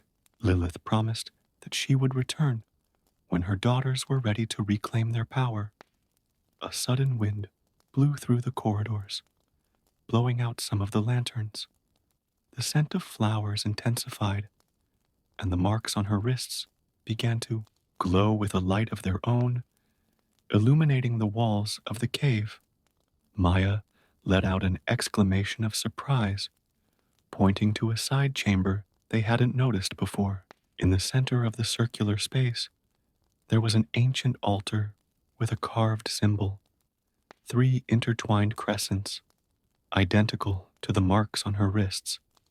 "The third seal," Sarah whispered, remembering her grandmother's words. She approached the altar, feeling an ancient and powerful energy emanating from the stone. The other women formed a circle around her, their marks glowing in unison. A distant sound of footsteps echoed through the corridors. The guardians had found the place. "Quickly," Elizabeth urged. "We need to document everything before they arrive." Sarah placed her hands on the altar, and the inscriptions on the walls began to glow with a light of their own. Ancient images and knowledge flowed through her. Forgotten rituals, words of power, secrets kept by generations of marked women. "It's a code," Rebecca realized, frantically photographing the illuminated walls. "Each mark is a key. Each marked woman carries a piece of knowledge. Together, we form the complete puzzle." Footsteps approached. Elizabeth quickly organized the retreat, ensuring that all the evidence was documented. But Sarah remained a moment longer, her hands still on the altar. An ancient voice echoed in her mind. "The awakening is almost complete. Prepare for the last test." When the group emerged from the cave, the sun was setting, painting the desert in shades of red and gold. The guardians of silence were waiting for them, but they were not alone. Dozens of other marked women had arrived, forming a protective circle around the cave entrance. Sarah looked to the horizon, where more vehicles were approaching, bringing more marked women. Ancient knowledge pulsed through her veins, and she knew she was only witnessing the beginning of something much bigger.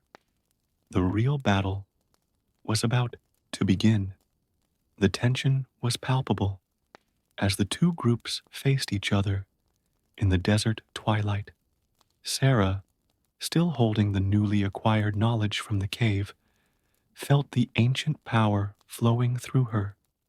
The marked women formed a protective semicircle, their marks glowing in unison under the darkening skies. The guardians of silence, led by a gray-haired man whom Sarah recognized as a member of the university council, advanced a few steps. "You don't understand the forces you're playing with," he warned, his voice laden with authority. Elizabeth stepped forward, her years of academic experience evident in her posture. "On the contrary," she replied, "for the first time in millennia, we understand perfectly." The desert wind picked up, bringing with it the increasingly intense scent of night flowers. Rebecca quickly organized the transfer of documents and photographs to safe places, while Maya led a low chant that other women began to accompany. It was an ancient melody, words in a language that Sarah recognized from the texts she had studied. The leader of the Guardians made a gesture, and his men pulled out objects that looked like ancient amulets. "These symbols have protected us for generations," he declared. "They were created to contain the power that you recklessly seek to unleash." Sarah felt a familiar presence. Her grandmother Hannah emerged from the crowd of scarred women, wearing the ancient necklace she had passed down to her granddaughter. "These amulets were stolen from us," she revealed, her voice carrying the weight of the story. "Just as they tried to steal our true history." The sky above them began to transform. Clouds formed in impossible patterns, and the moon, although not yet visible, was already casting an unearthly light over the desert. The inscriptions on the cave began to glow with renewed intensity. "The third seal has been broken," Sarah announced, finally understanding the full meaning of the prophecy. Knowledge can no longer be contained. The marks on her wrists now burned, not with pain, but with a power that seemed to connect all the women present. The guardians tried to advance, but found they couldn't move. The women's chanting had created an invisible barrier, a physical manifestation of the power they had been denied for so long. Their leader stared in amazement at his amulets, which were beginning to disintegrate in his hands. "For thousands of years," Sarah began to speak, her voice carrying an authority that was not entirely her own. "You have distorted our history. You've turned our quest for equality into a cautionary tale. You turned Lilith into a demon when she was our first teacher of freedom." Professor Cohen appeared unexpectedly, positioning himself between the two groups. "There is a choice to be made here," he declared.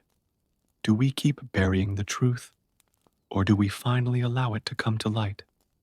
The air was charged with energy as the first ray of moonlight touched the desert sands. In response, the women's marks began to emit a silvery light that connected with each other, forming a luminous web of shared power and knowledge. Maya let out a cry of surprise as ancient inscriptions began to appear in the air itself, floating like luminous text. "The lost records," whispered Elizabeth, recognizing symbols she had studied for decades. "They were never destroyed. They were waiting for the right moment to be revealed." The guardians, realizing that they had lost their power, began to retreat. Their leader, however, remained. "You don't understand, Sarah," he said, his voice now almost pleading. "There are truths that can destroy the very foundations of our society." "Perhaps," Sarah replied, "some foundations need to be destroyed so that we can build something better in their place." Ancestral knowledge flowed through her, revealing not only the past, but also possibilities for the opera's future. Hannah approached Sarah, taking her hands. Together, grandmother and granddaughter began to recite ancient words that came naturally to their lips. Other women joined in, their voices rising in a chorus that made the earth itself vibrate. The night sky opened up completely, revealing an extraordinarily bright moon. And then, for a moment that seemed eternal, all those present saw a majestic figure against the sky.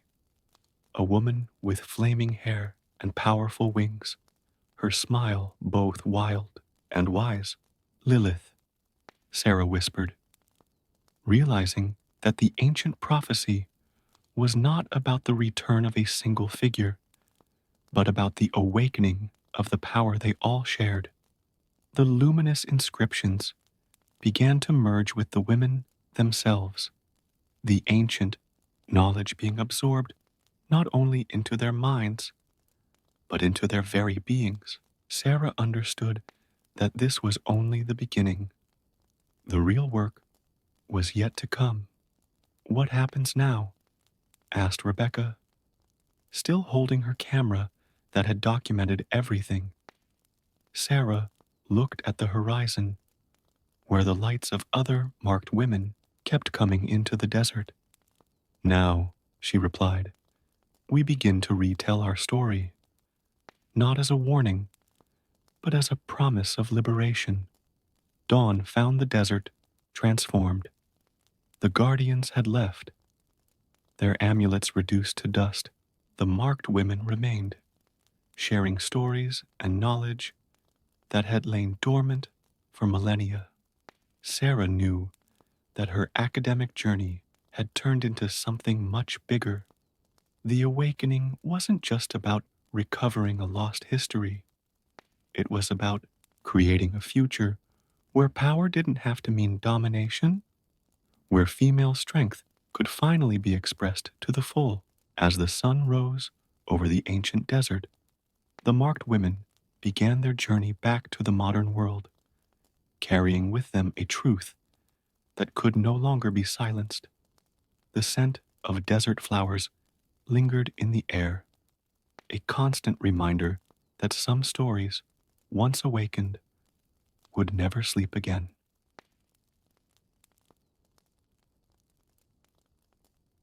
The sky above the Peruvian Andes Mountains turned red that night, not from the usual spectacle of the sunset, but from the reflection of the smoking bowels of the Kispi volcano, which had been sleeping its millennial sleep for centuries. In the small village of Wilcapampa, nestled on the slopes of the sacred mountain, Maya Kuntur experienced the first contractions of labor as the ground beneath her feet shook with each new mountain breath.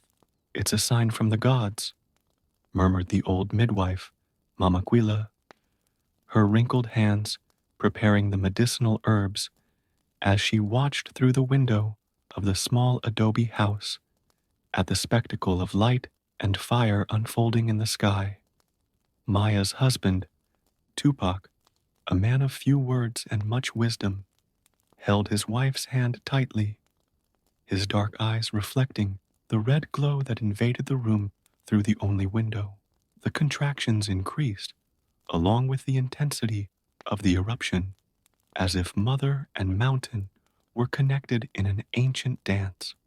The baby was born exactly as the volcano released its most intense column of fire into the sky, its first cry mixing with the roar of the earth. To the surprise of everyone present, the little girl did not cry like the other babies. Instead, her eyes immediately opened, revealing irises of intense gold, like glowing embers. Nina, Maya whispered, naming her daughter with the Quechua word for fire. Mama Quilla examined the child with special attention, noticing the small, flame-shaped mark on his right shoulder. "This child is a chosen one," the old woman declared, her voice filled with reverence and concern. The mountain spirits marked it as their own. The years passed quickly in Willcapampa, and Nina grew up as a child unlike the others.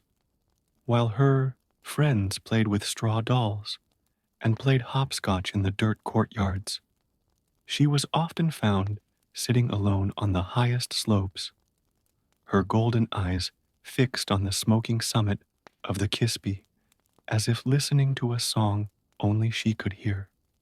At 10 years old, Nina already knew every stone and every trail on the sacred mountain. Her father, worried about her obsession with the volcano, tried to keep her busy with chores on the family farm, where they raised llamas and grew potatoes and quinoa on the ancestral terraces. But even as he worked, his eyes always found their way to the snow-capped peak that dominated the landscape. It was during a seemingly ordinary afternoon that Nina had her first vision. As he fed the llamas in the high field, the world around him seemed to disappear, replaced by images of burning tunnels beneath the mountain and an ancient, evil presence stirring in the depths. When she came to, she was kneeling on the ground, her hands clutching the earth as if seeking balance. That night, he summoned the courage to tell Mama Quilla about his vision. The old healer listened attentively, her wrinkled hands brewing tea from sacred leaves as Nina described what she had seen. The ancients spoke of an evil being imprisoned in the heart of the mountain by the first shamans, Mama Quilla explained, her voice low and gravelly. "Maybe that's why you were born during the eruption, little Nina. The mountain chose you as its guardian." The old woman's words aroused both fear and fascination in Nina. Over the next few weeks, the visions became more frequent and more vivid. She began to feel the heat of the mountain as if it were her own blood coursing through her veins. And sometimes, when she touched the volcanic stones, she could see fragments of the past, ancient rituals, forgotten battles, and secrets buried beneath layers of time and rock. Tupac watched his daughter with increasing concern, noticing how she seemed increasingly distant from the world of men and more connected to the mysteries of the mountain. Maya, on the other hand, found comfort in ancient stories that told of children chosen by spirits, believing that her daughter's destiny, although different, was sacred. One day, as Nina helped with the harvest, the sky suddenly darkened, not with rain clouds, but with an unnatural shadow that seemed to emanate from the volcano itself. Cattle began to stir in the fields, and a hot, sulphurous wind descended from the heights, carrying with it a low, ominous sound, like the snoring of a sleeping beast. Nina sensed the danger before anyone else could understand it. Her flame-like mark began to burn, and through her golden eyes, she saw what others could not: ancient shadows moving in the bowels of the earth, mystical currents unraveling, and something terrible and powerful beginning to awaken from its age-old slumber. "It's beginning," she murmured, her words filled with a knowledge beyond her young years. Mama Quilla, who was nearby gathering medicinal herbs, heard the comment and observed the girl's face carefully. In Nina's golden eyes, the old healer saw the reflection of an ancient battle that was about to resume, and knew that the fire child's true journey was just beginning. The ground shook gently beneath her feet, a gentle warning of what was to come. and Nina felt, for the first time with complete clarity, the weight of the destiny the mountain had chosen for her. In his mind, visions of the past and omens of the future blended like colors on a loom, weaving the tapestry of a story that had begun on the night of his birth and now demanded its continuation. In the days that followed, unrest gripped Wilcapampa. The gentle tremors became more frequent, and the cattle remained restless, refusing to graze on the higher slopes of the mountain.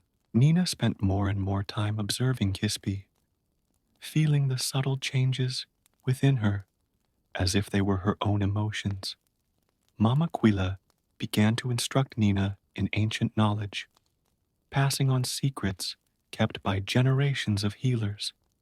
During the afternoons, while they gathered medicinal herbs, the elderly woman taught the girl about the mystical properties of plants and told stories about the first shamans who had imprisoned the ancient threat in the heart of the mountain. Our ancestors were powerful, Mama Quila explained, her skilled hands separating coca leaves. They understood the language of earth and fire, and they used this knowledge to protect our people. Nina absorbed every word, realizing that the stories that once seemed like distant legends now took on a new meaning in her life. One night, while the whole village was sleeping, Nina woke up scared. His room was bathed in a red light that came from no visible source. The mark on his shoulder pulsed with intense heat, and in his mind, chaotic images formed. Ancient tunnels beneath the mountain, symbols carved into volcanic stone, and an evil presence that stirred closer and closer to the surface. Without making a sound, Nina left her house and began to climb the mountain. Her bare feet naturally found the safest paths, as if the earth itself was guiding her. The higher I climbed, the stronger the connection with the volcano became. The air around her seemed to vibrate with an ancient energy, and small flames danced around her hands without burning her. Halfway there, she met Mama Quila, who seemed to be waiting for her. "The spirits warned me you would come," said the old woman, her eyes shining in the darkness. "It's time for you to know the secrets that have been hidden for so long." Together, they continued the climb until they reached an almost invisible entrance in the rock. Mama Quila lit a torch and led Nina through a narrow tunnel that spiraled down into the mountain. The walls were covered in ancient paintings that seemed to come to life in the flickering torchlight, telling stories of battles between forces of good and evil. "This is the way of the ancestors," Mama Quila explained. "Here, the first shamans performed their rituals and kept their most sacred knowledge." Nina touched the walls reverently and was immediately flooded with visions of the past. Men and women in ceremonial robes, dancing around sacred fires, channeling the power of the volcano to keep the ancient threat sealed. They came to a circular chamber where the air was surprisingly warm. In the center, a circle of black stones formed an altar, and above it, the ceiling of the cave opened into a natural crevice that allowed one to see the night sky. Nina felt a powerful force emanating from the place, as if the stones themselves were pulsing with magical energy. "It was here," said Mama Quila, her voice echoing in the chamber, "that the first shamans performed the binding ritual. They sacrificed their own lives to create mystical seals that keep the ancient creature contained within the depths." The old woman paused, her eyes fixed on Nina, And this is where you must learn to strengthen these seals, as they are weakening. Nina sat in the center of the stone circle and immediately felt a deep connection to the mountain. He could feel the magma flowing in the depths, the crystals slowly growing in the dark caverns, and most disturbingly, the ancient presence that stirred increasingly restlessly in its prison.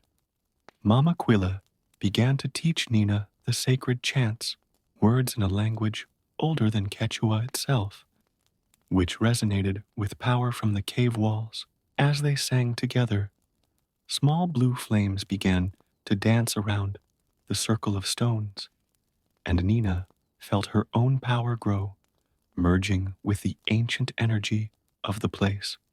The hours passed like minutes on that magical night, and when they finally emerged from the cave, the sky began to lighten on the horizon. Nina felt different, as if something inside her had completely awakened. Her power was no longer just a passive connection to the volcano, but something she could actively control and direct. In the days that followed, Nina divided her time between farm chores and Mama Quilla's secret teachings. He learned to read the mountain signs, to interpret the prophetic dreams that now came more frequently, and to channel the power of sacred fire through ancient rituals. Tupac and Maya noticed the changes in their daughter. The dreamy girl was transforming into a young woman with a defined purpose. Although he still maintained his gentle nature, there was now an inner strength that was impossible to ignore, especially when his golden eyes shone with the reflection of ancient knowledge. However, not everyone in the village welcomed the changes in Nina. Some of the more conservative elders began to mutter about the dangers of awakening ancient powers, and some families kept their children away from her, fearing that her holy mark was some kind of curse. Nina felt the weight of these suspicious looks, but found comfort in Mama Quilla's words. Fear always accompanies great changes. Little one, our people have forgotten much of their own history, but soon they will understand why you were chosen. One afternoon, while practicing her rituals in the sacred cave, Nina had her clearest vision yet. She saw the ancient creature in all its terrible magnitude, a being made of shadows and corrupted fire, fighting against the mystical chains that kept him trapped. He also saw that he only had until the next full moon before the ancient seals began to break completely. Time was running out, and Nina knew she would need all her strength and knowledge to face what was coming. The battle that the first shamans had fought millennia ago was about to begin again, and this time Wilcapampa's fate rested on the shoulders of a girl marked by sacred fire. The next morning brought with it an unsettling silence in Wilcapampa. The birds, which normally filled the air with their morning songs, remained silent, as if sensing the change in the atmosphere. Nina woke up before sunrise, her mark burning with an intensity she had never experienced before. When she left the house, she found Mama Quilla already waiting for her in the backyard, her wrinkled face marked by a serious expression. "The signals are getting stronger," said the old woman, pointing to the top of Kispi, where a column of dark smoke rose against the still dark sky. During breakfast, Tupac watched his daughter with growing concern. He had noticed the changes in her, not just the brighter glow in her golden eyes, but also the way she seemed to carry an invisible weight on her young shoulders.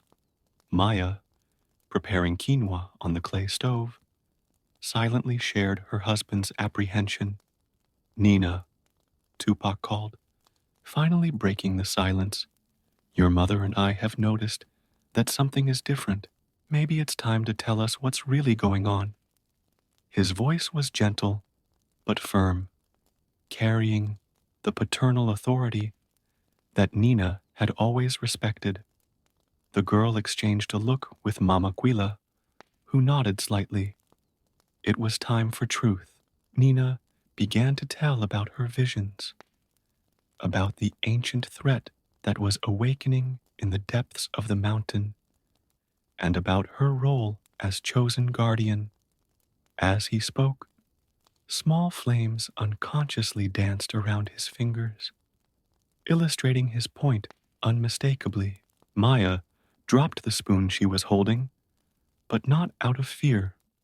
Her eyes shone with a mixture of pride and concern. Tupac remained silent for several minutes, processing his daughter's words. So the ancient rituals, the stories my grandfather told, it's all true, he muttered, more to himself than to the others. At that moment, a tremor stronger than the previous ones shook the house, making pans clank on their hooks and dust fall from the ceiling beams. Nina felt a sharp pang in her chest, as if something deep within the mountain had moved violently. We don't have much time, declared Mama Quila, standing up. Nina needs to complete her training before the next full moon. The elderly woman explained to Nina's parents that the girl would need to spend the next few days in spiritual retreat in the sacred cave, learning the last secrets needed to strengthen the mystical seals. Although reluctant, Tupac and Maya understood the gravity of the situation. That same afternoon, Nina left for the mountain with Mama Quila, carrying only the essentials and her parents' blessings. The climb was different this time. Each step felt purposeful, each breath closer to the destination that awaited. In the sacred cave, Mama Quila began to teach Nina the deepest rituals. The girl learned to channel the power of fire not only through her body, but also through the earth itself. He discovered how to read the energy currents that flowed beneath the mountain and how to strengthen them with his own life force. The days turned into a blur of intense learning. Nina practiced the ancient chants until her throat was hoarse, meditated for hours before the stone altar, and gradually began to understand the true nature of her power. It wasn't just about controlling fire, it was about maintaining balance between the forces of nature. During one of these training sessions, Nina had her most disturbing vision yet. He clearly saw the ancient creature, a being made of corrupted shadows and flames, with eyes that looked like pools of liquid darkness. But this time, the vision showed more. It saw how the creature had originally been a guardian of the mountain, corrupted by its own thirst for power, transformed into something that threatened not just Wilcapampa, but the entire known world. What you have seen is the true story of Amarun, the Eater of Light, Mama Quila explained as Nina shared her vision. He was one of the first guardians, chosen by the mountain, just like you. But he wanted more power than he should have, and his ambition turned him into something monstrous. This revelation hit Nina deeply. She understood that her destiny wasn't just about power or protection, it was about choices, about staying true to the true purpose of her gift. The lessons became even more intense after this, with Mama Quilla emphasizing not only the control of power, but also the importance of wisdom in its use. As the full moon approached, the signs of Amarun's awakening became more evident. More frequent tremors shook the mountain, and at night, strange lights could be seen dancing around Kispi's summit. Residents of Wilcapampa began to notice something was wrong, and fear began to spread throughout the community. It was during one of these restless nights that Nina made a crucial discovery. As he meditated in the circle of stones, he realized that the ancient symbols engraved on the cave walls were not just decorative, they were part of a map showing the exact points where mystical seals had been placed by the first shamans. With this crucial discovery of the symbols on the cave wall, Nina and Mama Quilla spent the next few hours deciphering the ancient map. Each mark revealed not only the location of the mystical seals, but also the energetic keys needed to strengthen them.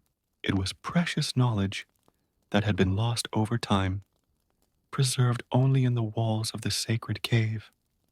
There are 5 main seals, Mama Quilla explained, her wrinkled fingers tracing the symbols on the wall.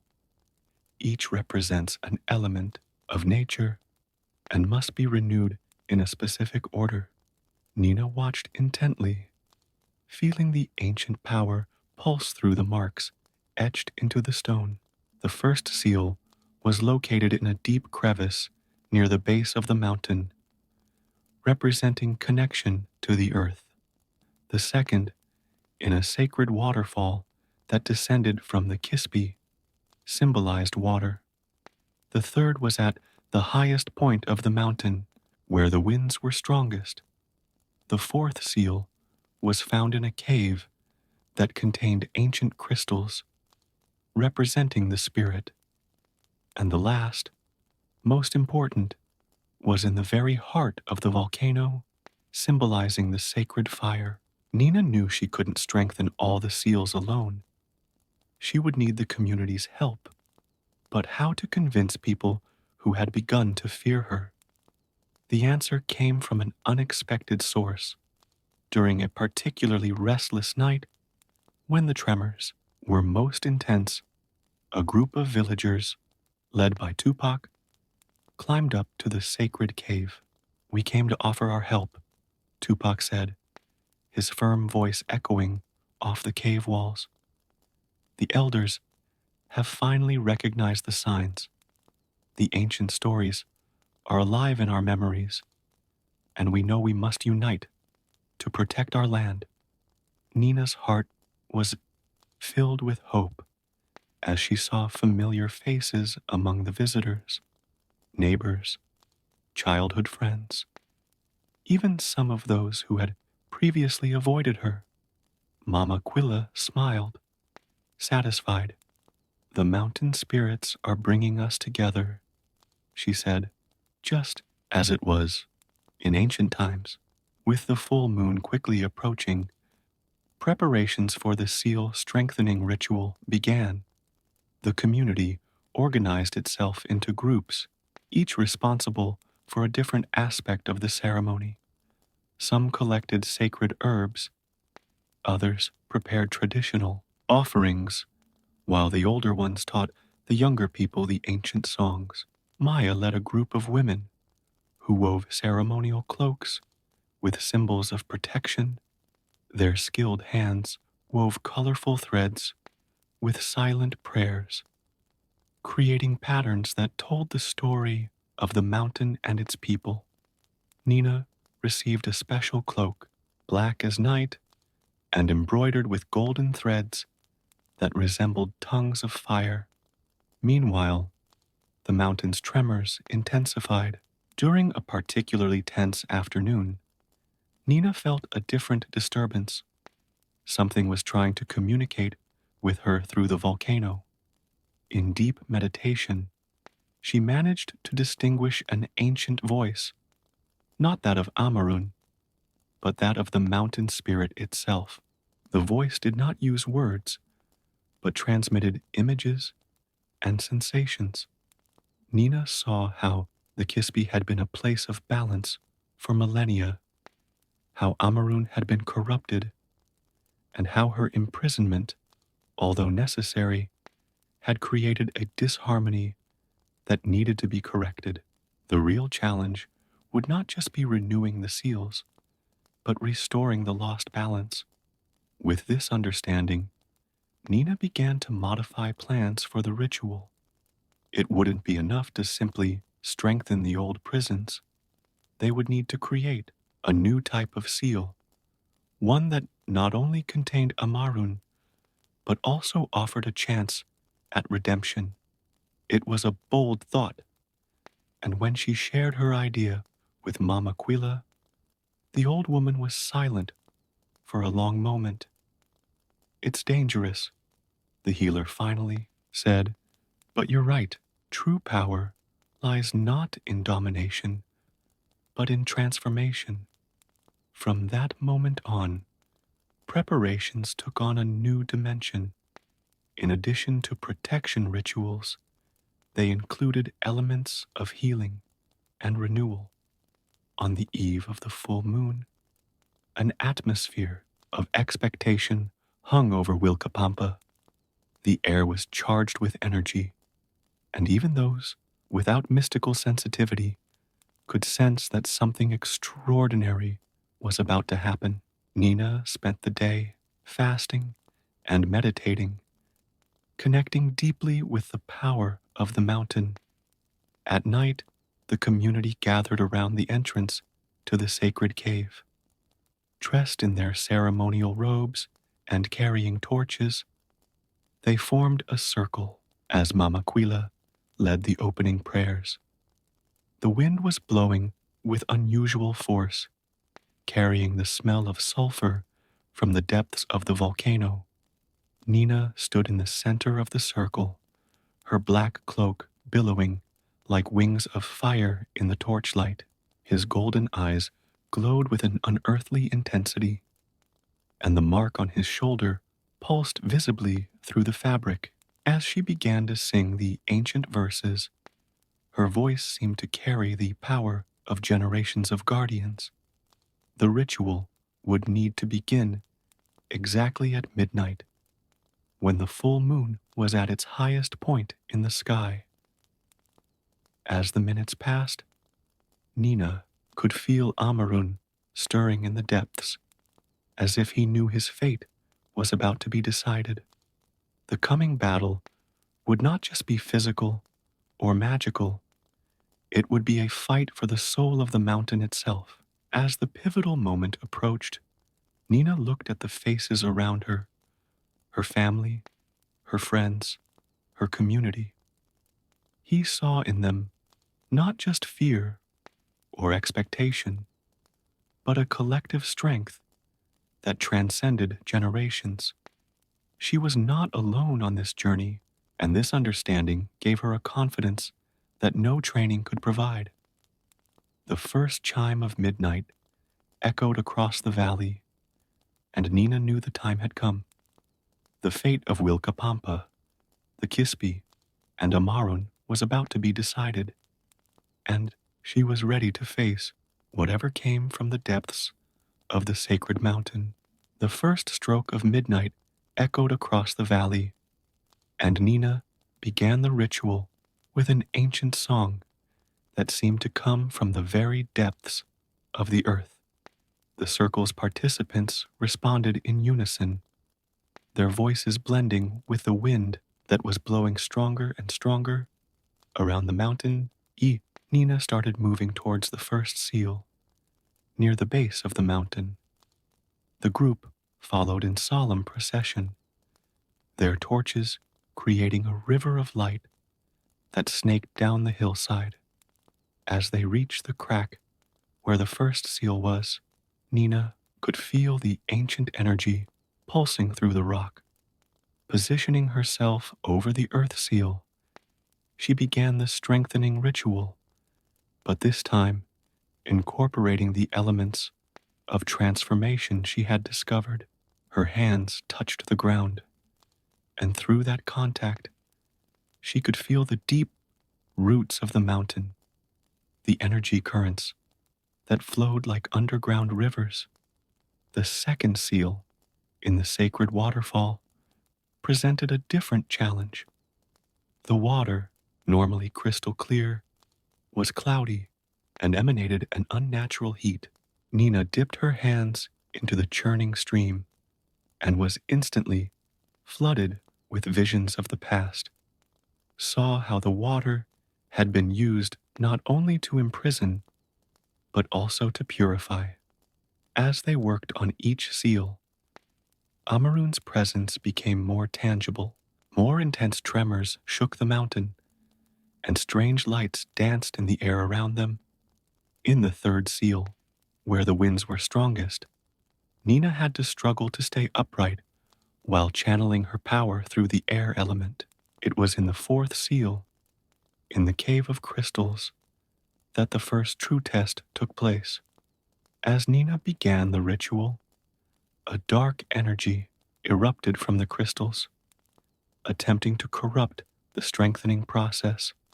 But she was prepared.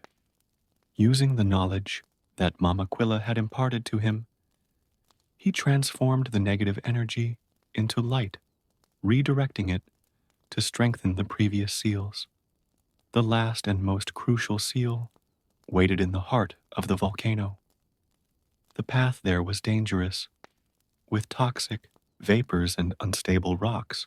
Only Nina, Mama Quilla, and a small group of the strongest continued the climb, while the rest of the community maintained protective corners at the base of the mountain.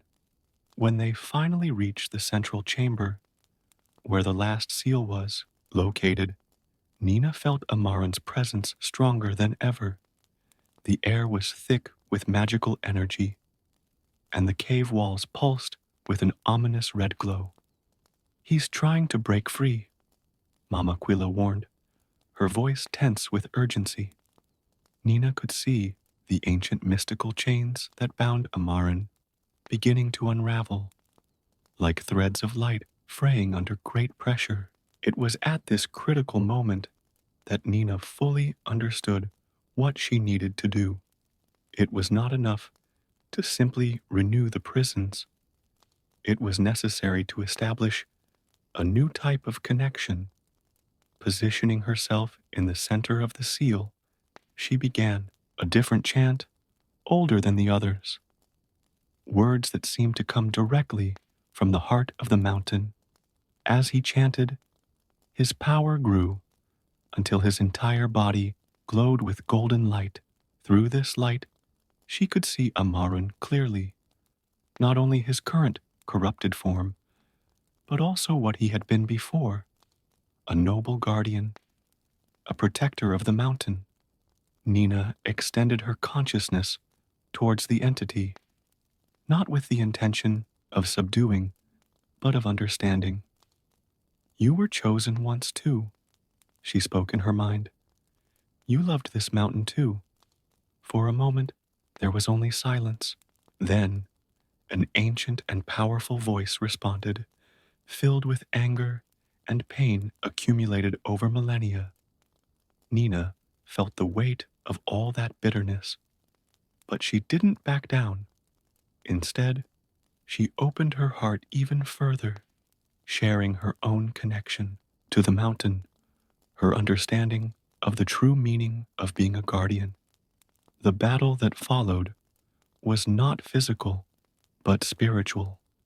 Nina fought not to destroy Amarun, but to reach that part of him that still remembered his original purpose. Meanwhile, Mama Quilla and the others maintained the circle of protection, their voices never failing, even as the cave shook violently around them. Deep within the mountain, something began to change. Amarun's corrupted energy began to transform, not through force, but through understanding. Nina felt the exact moment the change began, like a dissonant note, finally finding harmony. With one last effort of power and will, Nina completed the new seal. This time, it was not a prison, but a balancing bond. Amarun was no longer imprisoned. but neither was he free to wreak havoc. Instead, his energy was once again intertwined with that of the mountain, as it should have been from the beginning. The silence that followed was deep and meaningful. The tremors stopped, and the heavy air dissipated. Through her renewed connection with the volcano, Nina could feel a new harmony establishing itself, as if the mountain itself was breathing a sigh of relief. Exhausted but satisfied, Nina looked at Mama Quila, who was smiling with tears in her eyes. "You have done something the ancient shamans never managed," said the old woman. "You didn't just contain the darkness, you turned it into light." When they finally descended the mountain, they were greeted with joy and reverence by the community. Sunrise found the residents of Wilcapampa celebrating not only their survival, but also a new understanding of their connection to the sacred mountain. In the days that followed, Nina continued her work as a guardian, but in a different way. Now, she was not alone in her mission. The entire community participated in protecting the Kispi, each contributing in their own way to maintain the balance that had been restored. The mark on his shoulder still glowed, but now it was no longer a symbol of a lonely destiny, but a reminder of the power of transformation and the importance of ancient wisdom. The fire child had truly become a guardian of the mountain, not through force, but through understanding and healing. And on clear nights, when the moon illuminated the summit of Kispi, some said they could see a golden light dancing around the mountain, no longer a sign of danger, but a reminder of the sacred balance that had been restored, and of the girl who had learned that true power lies not in dominating, but in transforming.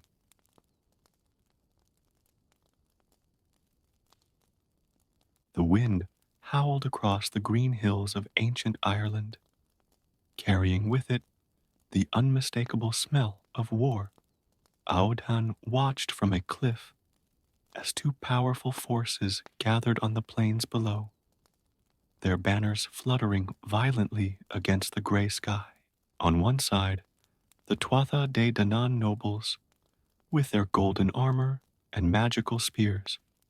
On the other, the terrible Fomorians, deformed but equally powerful giants. Emerging from the mists of the sea, Aodhan felt the weight of both sides in his heart. His mother, Imher, was a healer of the Tuatha De Danann, known for her kindness and wisdom. Her father, Balor, a Fomorian warrior who had fallen in love with her during a rare moment of peace between people. Their love had been secret and brief. Balor died in a skirmish before Aodhan was even born, leaving him with a divided legacy and a broken heart between two loyalties. At 20, Aodhan had grown up trying to hide his dual nature. Among the Tuatha De Danann, it disguised its extraordinary strength and the occasional red glow in its eyes, typical characteristics of the Fomorians.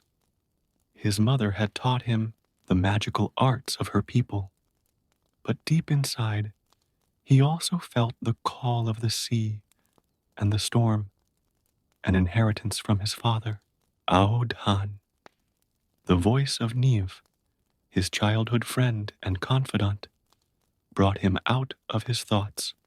She was running towards him, her red hair flaming in the wind. "The council is meeting. Nuada has summoned all warriors." Nuada, the Silver King of the Tuatha De Danann, had declared that this would be the final battle. The Fomorians, led by the cruel King Bres, had imposed increasingly heavy tributes on his people, gradually enslaving them. The tension had reached breaking point. I can't keep pretending, Niev, Audan confessed, his voice just a whisper above the wind. This war is not as simple as everyone thinks. Niev touched his arm gently. She was the only one who knew his secret, besides his mother. You don't need to choose sides, Audan. Maybe you're just what both sides need to find a different path. As they descended towards the Tuatha De Danann camp, Audan watched the preparations for battle. The blacksmith Goibniu tirelessly forged swords, each blade singing with ancient magic. The goddess Brigid blessed warriors with mystical protections, while the Dagda, the chief god, played his magical harp, his fingers weaving melodies that strengthened the spirit of the troops. In the center of the camp, Imher worked in his healing tent, preparing potions and salves. When he saw his son, his eyes filled with worry. The signals are getting stronger, she murmured, touching Audan's face. Your Fomorian nature is harder to hide. Maybe it's time to stop hiding it, Audan replied, sitting down next to her. Mother, I see the hatred in the eyes of both sides, but I also see that we are more alike than different. The Fomorians are not all monsters, just as the Tuatha De are not all saints. Imher sighed, taking an amulet from his bag, a sea stone carved with ancient runes. Your father gave me this. He also dreamed of peace, you know? That's why he came to me, even though he knew the risk. Outside, the sound of horns filled the air. The scouts had returned with news. The Fomorians were on the move, preparing for a dawn attack. The camp exploded with activity. Audan left his mother's tent with a heavy heart, only to find Niamh waiting for him. She held two swords. One of them was Audan's own weapon, forged from metal from both land and sea. You are not alone in this, she said, handing him the sword. There are others who want peace. Nuada himself has tried to negotiate with Bress in the past. As night fell over the camp, Audan made a decision. He could not simply wait for dawn and watch his two peoples destroy each other. With Niamh's help, he began looking for others who might share his vision, warriors on both sides who had known love or friendship across enemy lines. Amid the shadows of the camp, he discovered that he was not alone. A young Tuatha warrior revealed that her brother had married a Fomorian. An old blacksmith admitted that he had learned his best secrets from a Fomorian master. Little stories of connection and humanity began to emerge. But time was short. Storm clouds gathered on the horizon, a portent of the battle to come. Audan knew he would need to act quickly if he wanted to avoid total bloodshed. Its very existence was proof that peace between peoples was possible. The young warrior spent the night planning with Niamh and her new allies. If they could create an opportunity for dialogue before the battle truly began, perhaps there would be a chance. But to do so, Audan would need to do something he had never done before, publicly reveal his true nature.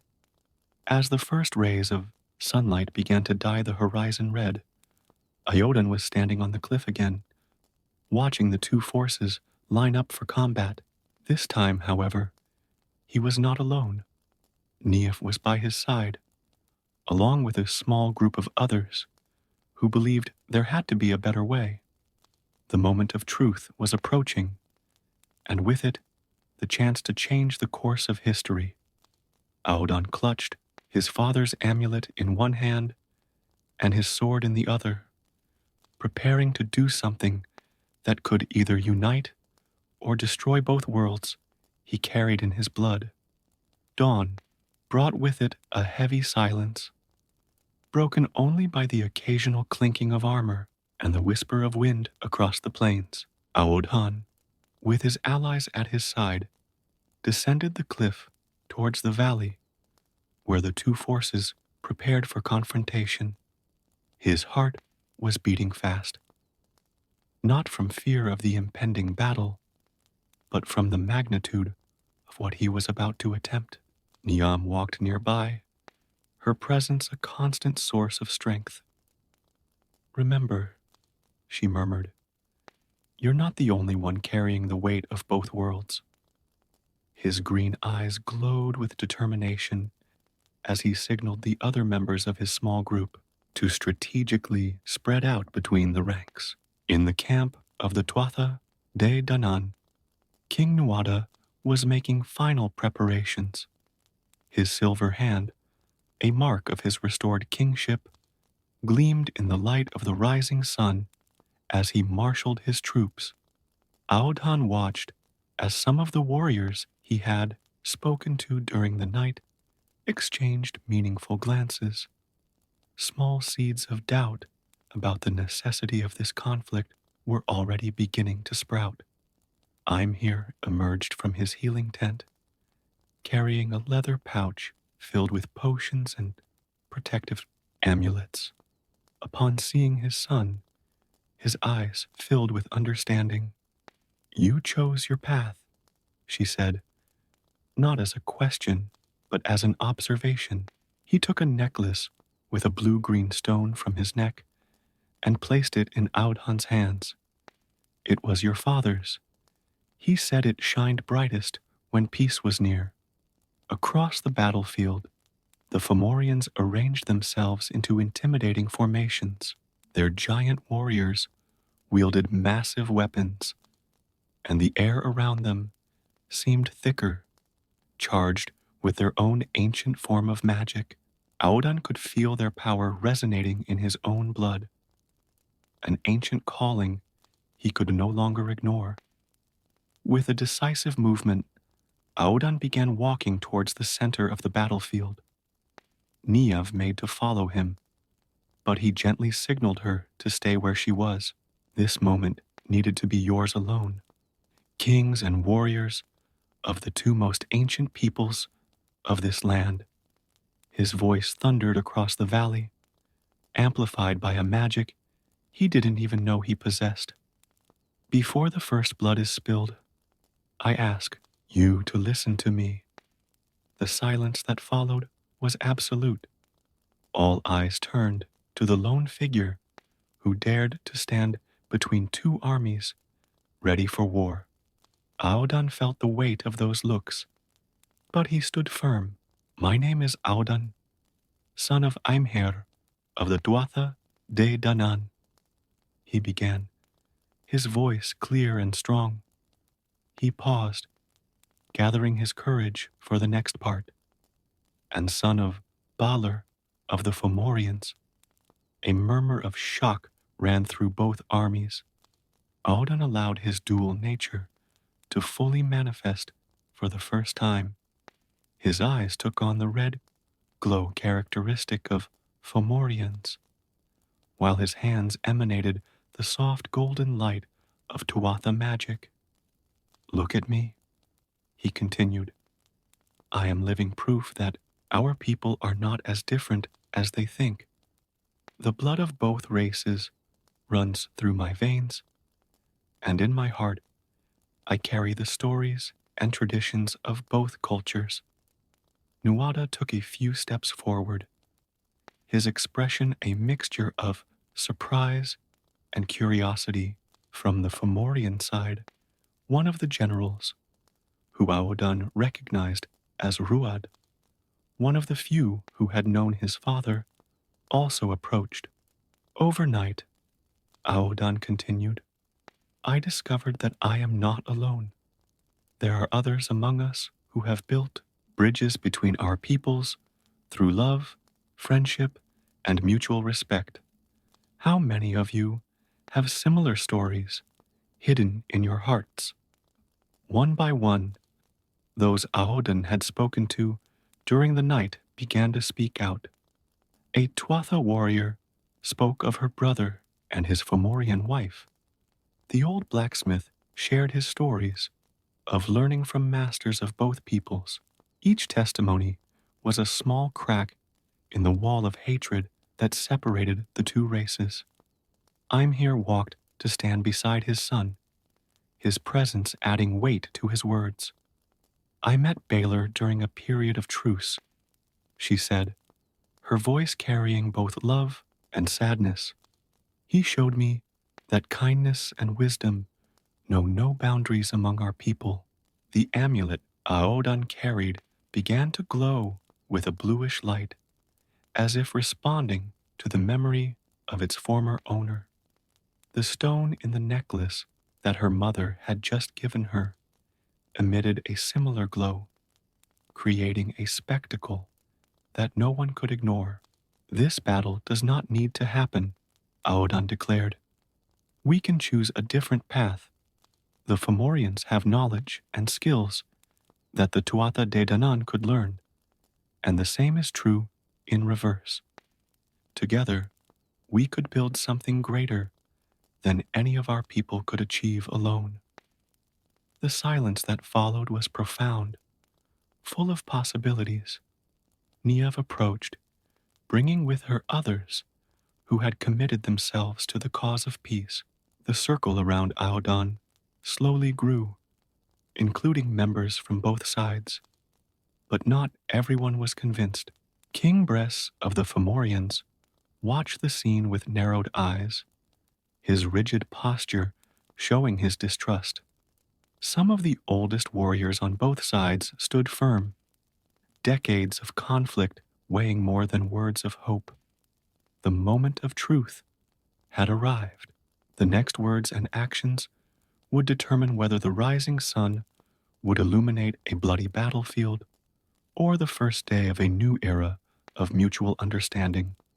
Aodhan felt the weight of this responsibility on his shoulders, but also the strength of all those who now stood by his side, united in their desire for peace. The silence that had fallen after Aodhan's speech was broken by the metallic sound of a sword being drawn. It was Bress, the Fomorian king, who was striding towards the center of the field. Fine words, half-breed. His voice boomed, thick with disdain. But words cannot erase centuries of conflict. They cannot erase the bloodshed. Aodan stood his ground, even as the immense Fomorian king approached until he was mere steps away. The contrast between them was striking. Bress, with his gigantic, distorted form, and Aodan, who now let his dual nature manifest openly. Blood spilled for choices like the ones you're about to make now. King Bress, Aodan replied, his voice calm but firm. Every cycle of violence began with someone choosing revenge over understanding. Nuada, king of the Tuatha De Danann, approached as well, his silver hand reflecting the light of the rising sun. The young man is right, he declared, surprising many. I've tried to negotiate with you before, Bress, and been rebuffed, but perhaps it's time we listen to a voice that truly knows both sides. Imher stepped forward, positioning himself next to his son. I remember a time, not so long ago, when we exchanged knowledge freely. The Fomorians taught us the secrets of the sea and storms. As we shared our understanding of the land and its healings, others began to speak out. The old blacksmith raised a sword that shined with a peculiar shine. This blade was forged with techniques from both peoples. It is stronger than any made by just one side or the other. Nive, who was watching everything closely, noticed a subtle change in the expressions of some of the younger Fomorian warriors. Their postures began to relax, their expressions showing curiosity rather than hostility. "Show them, Aodan," she whispered, moving closer. "Show them what the union of both powers can do." Understanding her friend's suggestion, Aodan closed her eyes and concentrated. He let the Tuatha magic flow through him, golden, warm, connected to the earth. At the same time, he allowed his Fomorian power to manifest, deep, stormy, bound to the sea. The two energies, instead of conflicting, began to intertwine. An impressive show formed around him. The air sparkled with colors many had never seen before.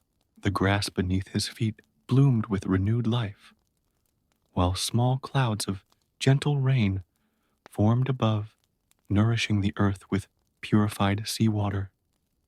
"This is the power of unity," Aodan declared, his voice resonating with a strength that came from both of his heritages. "Imagine what we could accomplish together, instead of wasting our strength fighting each other."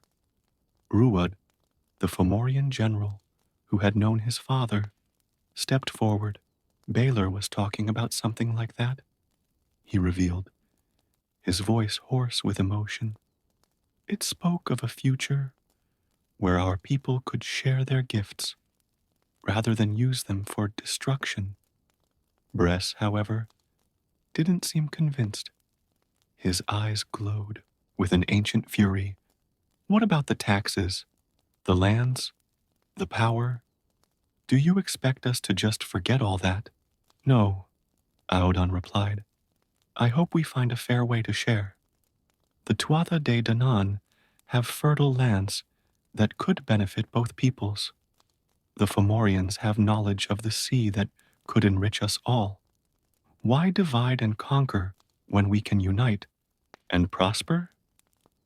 Nuada raised her silver hand, drawing everyone's attention. "I propose a piece of advice," he declared.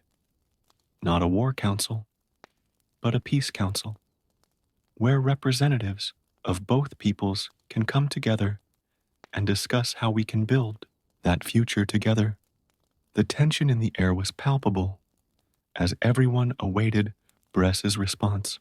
King Fomorian looked around him, noticing how more and more of his warriors were showing interest in the proposal.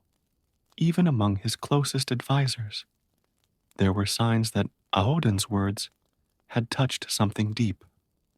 "What if we fail?" Bress questioned, his voice lower now, almost vulnerable. "If this peace doesn't work, then we will have tried," Aodan replied, "and we will know that we have given our children a chance to know something other than war. Isn't that better than condemning them to repeat our mistakes?" Imher approached Bress, his serene presence contrasting with the imposing figure of the Fomorian king. "When I fell in love with Baylor, I learned that the heart doesn't know the boundaries we build. Maybe it's time we let those boundaries fall." The sun was already high in the sky when Bress finally lowered his sword. The sound of the blade being sheathed echoed across the valley like a symbol of hope. "A word of advice," he agreed, his voice still carrying a note of caution. "But I will keep my forces ready in case this is just a foolish dream." "It's more than a dream," Aodan stated, feeling the amulet around his neck glow more brightly. "It's a possibility that has always existed, just waiting for us to be brave enough to achieve it." As the two kings began to discuss the terms of the proposed council, Aodan felt Niamh touch his arm. "You did it," she whispered, her eyes shining with pride. "We did it," he corrected, looking at everyone who had rallied to his side. This is just the first step in a long journey. The morning that should have witnessed a bloody battle was turning into the beginning of something new, but Audhan knew the real challenge was just beginning. Building peace would be as difficult as avoiding war and would require as much courage as any battle. In the days following the historic battlefield intervention, a tent was erected at the exact spot where Audhan had made his appeal for peace. It was a neutral site, built from materials provided by both peoples, enchanted wood from the Tuatha De Danann, and sea ropes woven by the Fomorians. There, representatives of the two races met daily to discuss the terms of their coexistence. Audhan watched the negotiations with a mix of hope and apprehension. As a natural mediator between the two sides, his presence was constantly required. Neef remained by his side, her political acumen proving as valuable as her loyalty. The Fomorians are concerned about access to the fertile lands of the interior, Niav explained during a break in the discussions. And the Tuatha fear losing their connection to sacred places if they share territory. There must be a middle ground, Aoden replied, studying an ancient map spread out on the central table. His fingers traced the shorelines where the domains traditionally met. Perhaps we can establish common areas, starting with the ports and gradually expanding. The process was slow and often tense. Centuries of distrust were not easily dispelled. There were moments when harsh words were exchanged, and hands instinctively reached for sword hilts. In these moments, Auden felt the weight of his responsibility more than ever. One particularly difficult afternoon, when an argument over fishing rights nearly degenerated into violence, I'm Here entered the tent, bearing an interesting discovery. In his hands, an ancient parchment found in the healer's archives. This is a record of a time before our wars, she explained, carefully unfolding the document. It speaks of joint festivals, celebrations where our people came together to honor both land and sea. The revelation caused a thoughtful silence in the tent. Ruad, the Fomorian general, approached to examine the parchment. My grandmother used to talk about these celebrations, he admitted. I always thought they were just stories. Maybe it's time to revive some old traditions, suggested Neve, her eyes shining with inspiration. A joint celebration could help our people reconnect. The idea quickly gained traction. Even the most skeptical agreed that a shared event could serve as a testbed for future cooperation agreements. Preparations began immediately, with mixed groups working together for the first time in generations. Audhan found himself at the center of the preparations, his dual abilities proving invaluable. He could understand and translate the traditions of both sides, helping to create something new that honored both heritages. The festival was timed for the next full moon, when the tides would be strongest, an important sign for the Fomorians, and the land most fertile, sacred to the Tuatha De Danann. The chosen location was a beach surrounded by green hills, symbolizing the meeting of the two kingdoms. During the preparations, Audhan noticed subtle changes taking place. Warriors who had previously viewed each other with suspicion now exchanged construction techniques. Healers from both peoples shared knowledge of herbs and potions. Even the children, initially shy and scared, started playing together on the beach. One afternoon, while supervising the construction of an altar combining sea and land stones. Audun was surprised by Bresh. The Fomorian king seemed smaller somehow, less threatening, as if the peace process was softening his harder edges. Your father would be proud, Bresh said, his deep voice carrying a tone of respect that Audun had never heard before. Baylor was always a visionary, even when we called him a fool for dreaming of peace. Did you know him well? Audun asked, feeling his heart quicken at the possibility of learning more about his father. He was my cousin, Bress revealed, to Audun's surprise. We grew up together. We trained together. When he fell in love with his mother, I was one of the ones who was most strongly opposed. Now, I see that he saw something we were all too blind to see. King Fomorian's confession echoed deeply in Audun. It was a reminder that the connections between the two peoples were deeper and more complex than many imagined. As the day of the festival approached, the atmosphere of expectation grew. Bards from both peoples composed new music that blended their musical traditions. Cooks experimented with never-before-tried combinations of ingredients. Craftsmen created decorations that fused the distinctive styles of each culture. Niev encountered Audun one night while he was practicing an ancient ceremonial dance that combined Tuatha and Fomorian movements.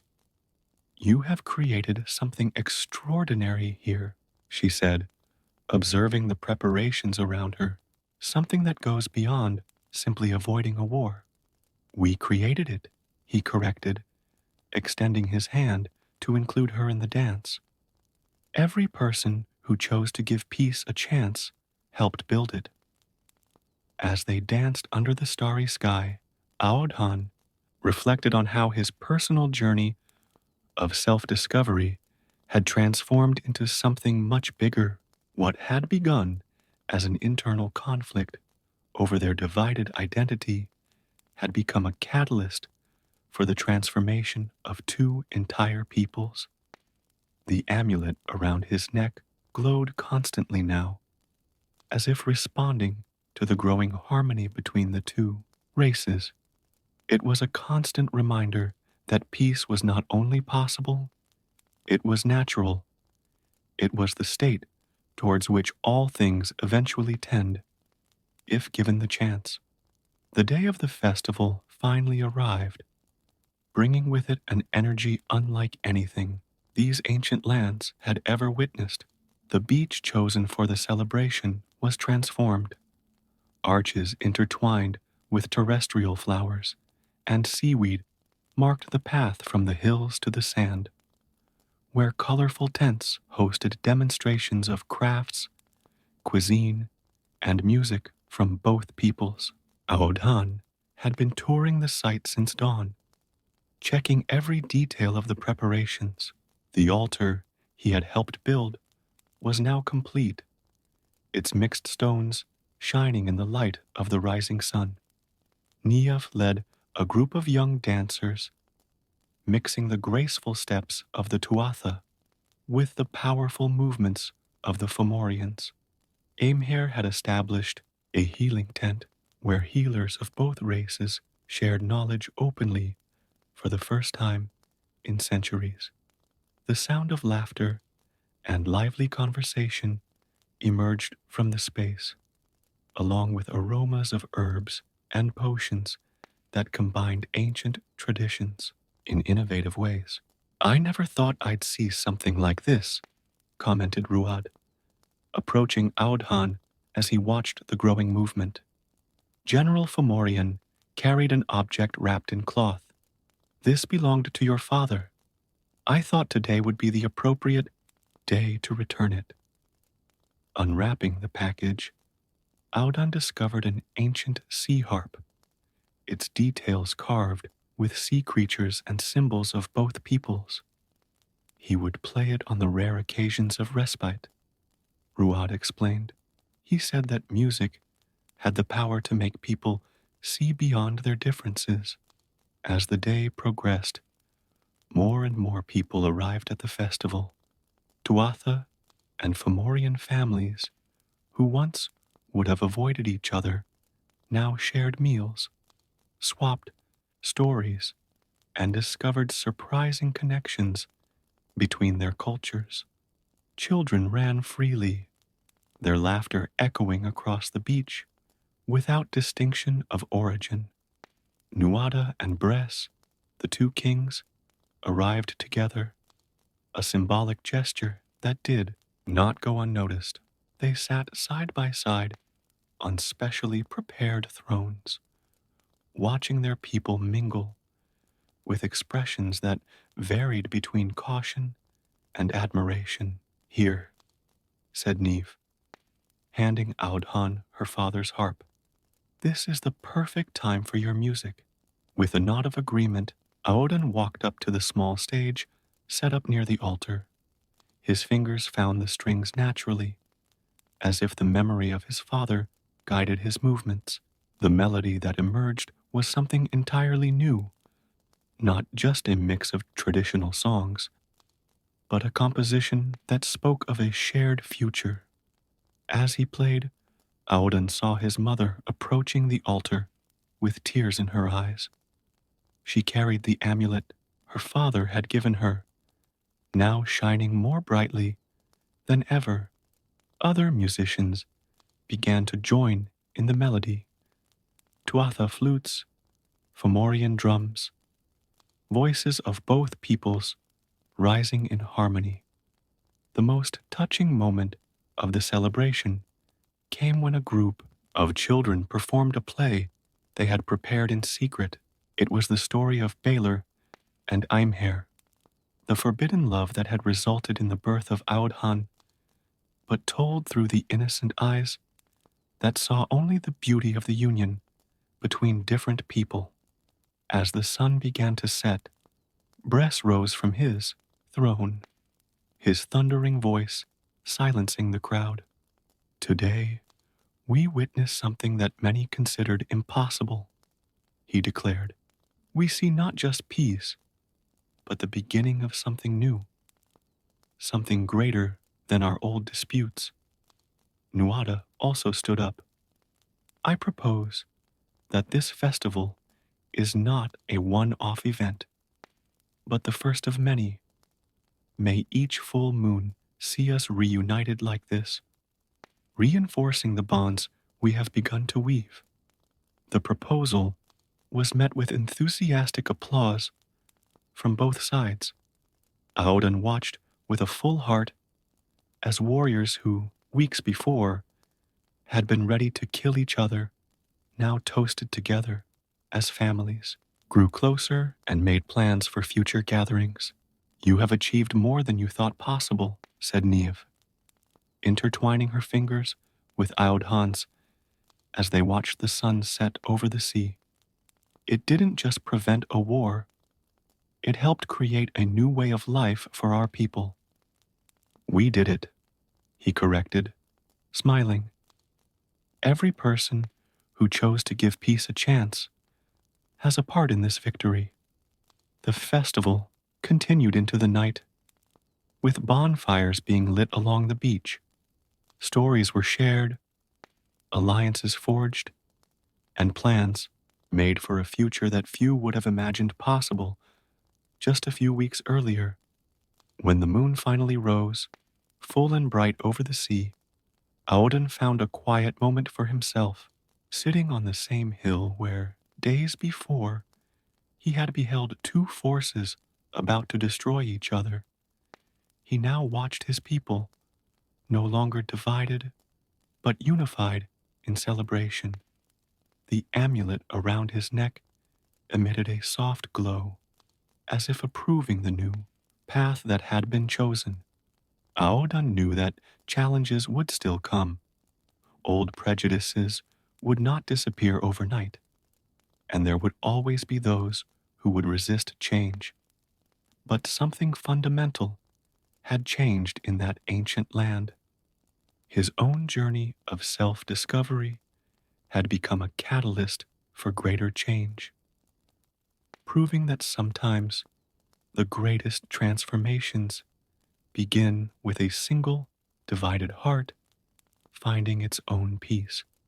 Their parents' legacy, the love between a Tuatha healer and a Fomorian warrior, had finally blossomed into something that would benefit future generations. The stars shone over the continued celebration, and in the night breeze, Aodan could swear he heard the distant echo of his father's harp playing a melody of hope for the future that was just beginning to unfold.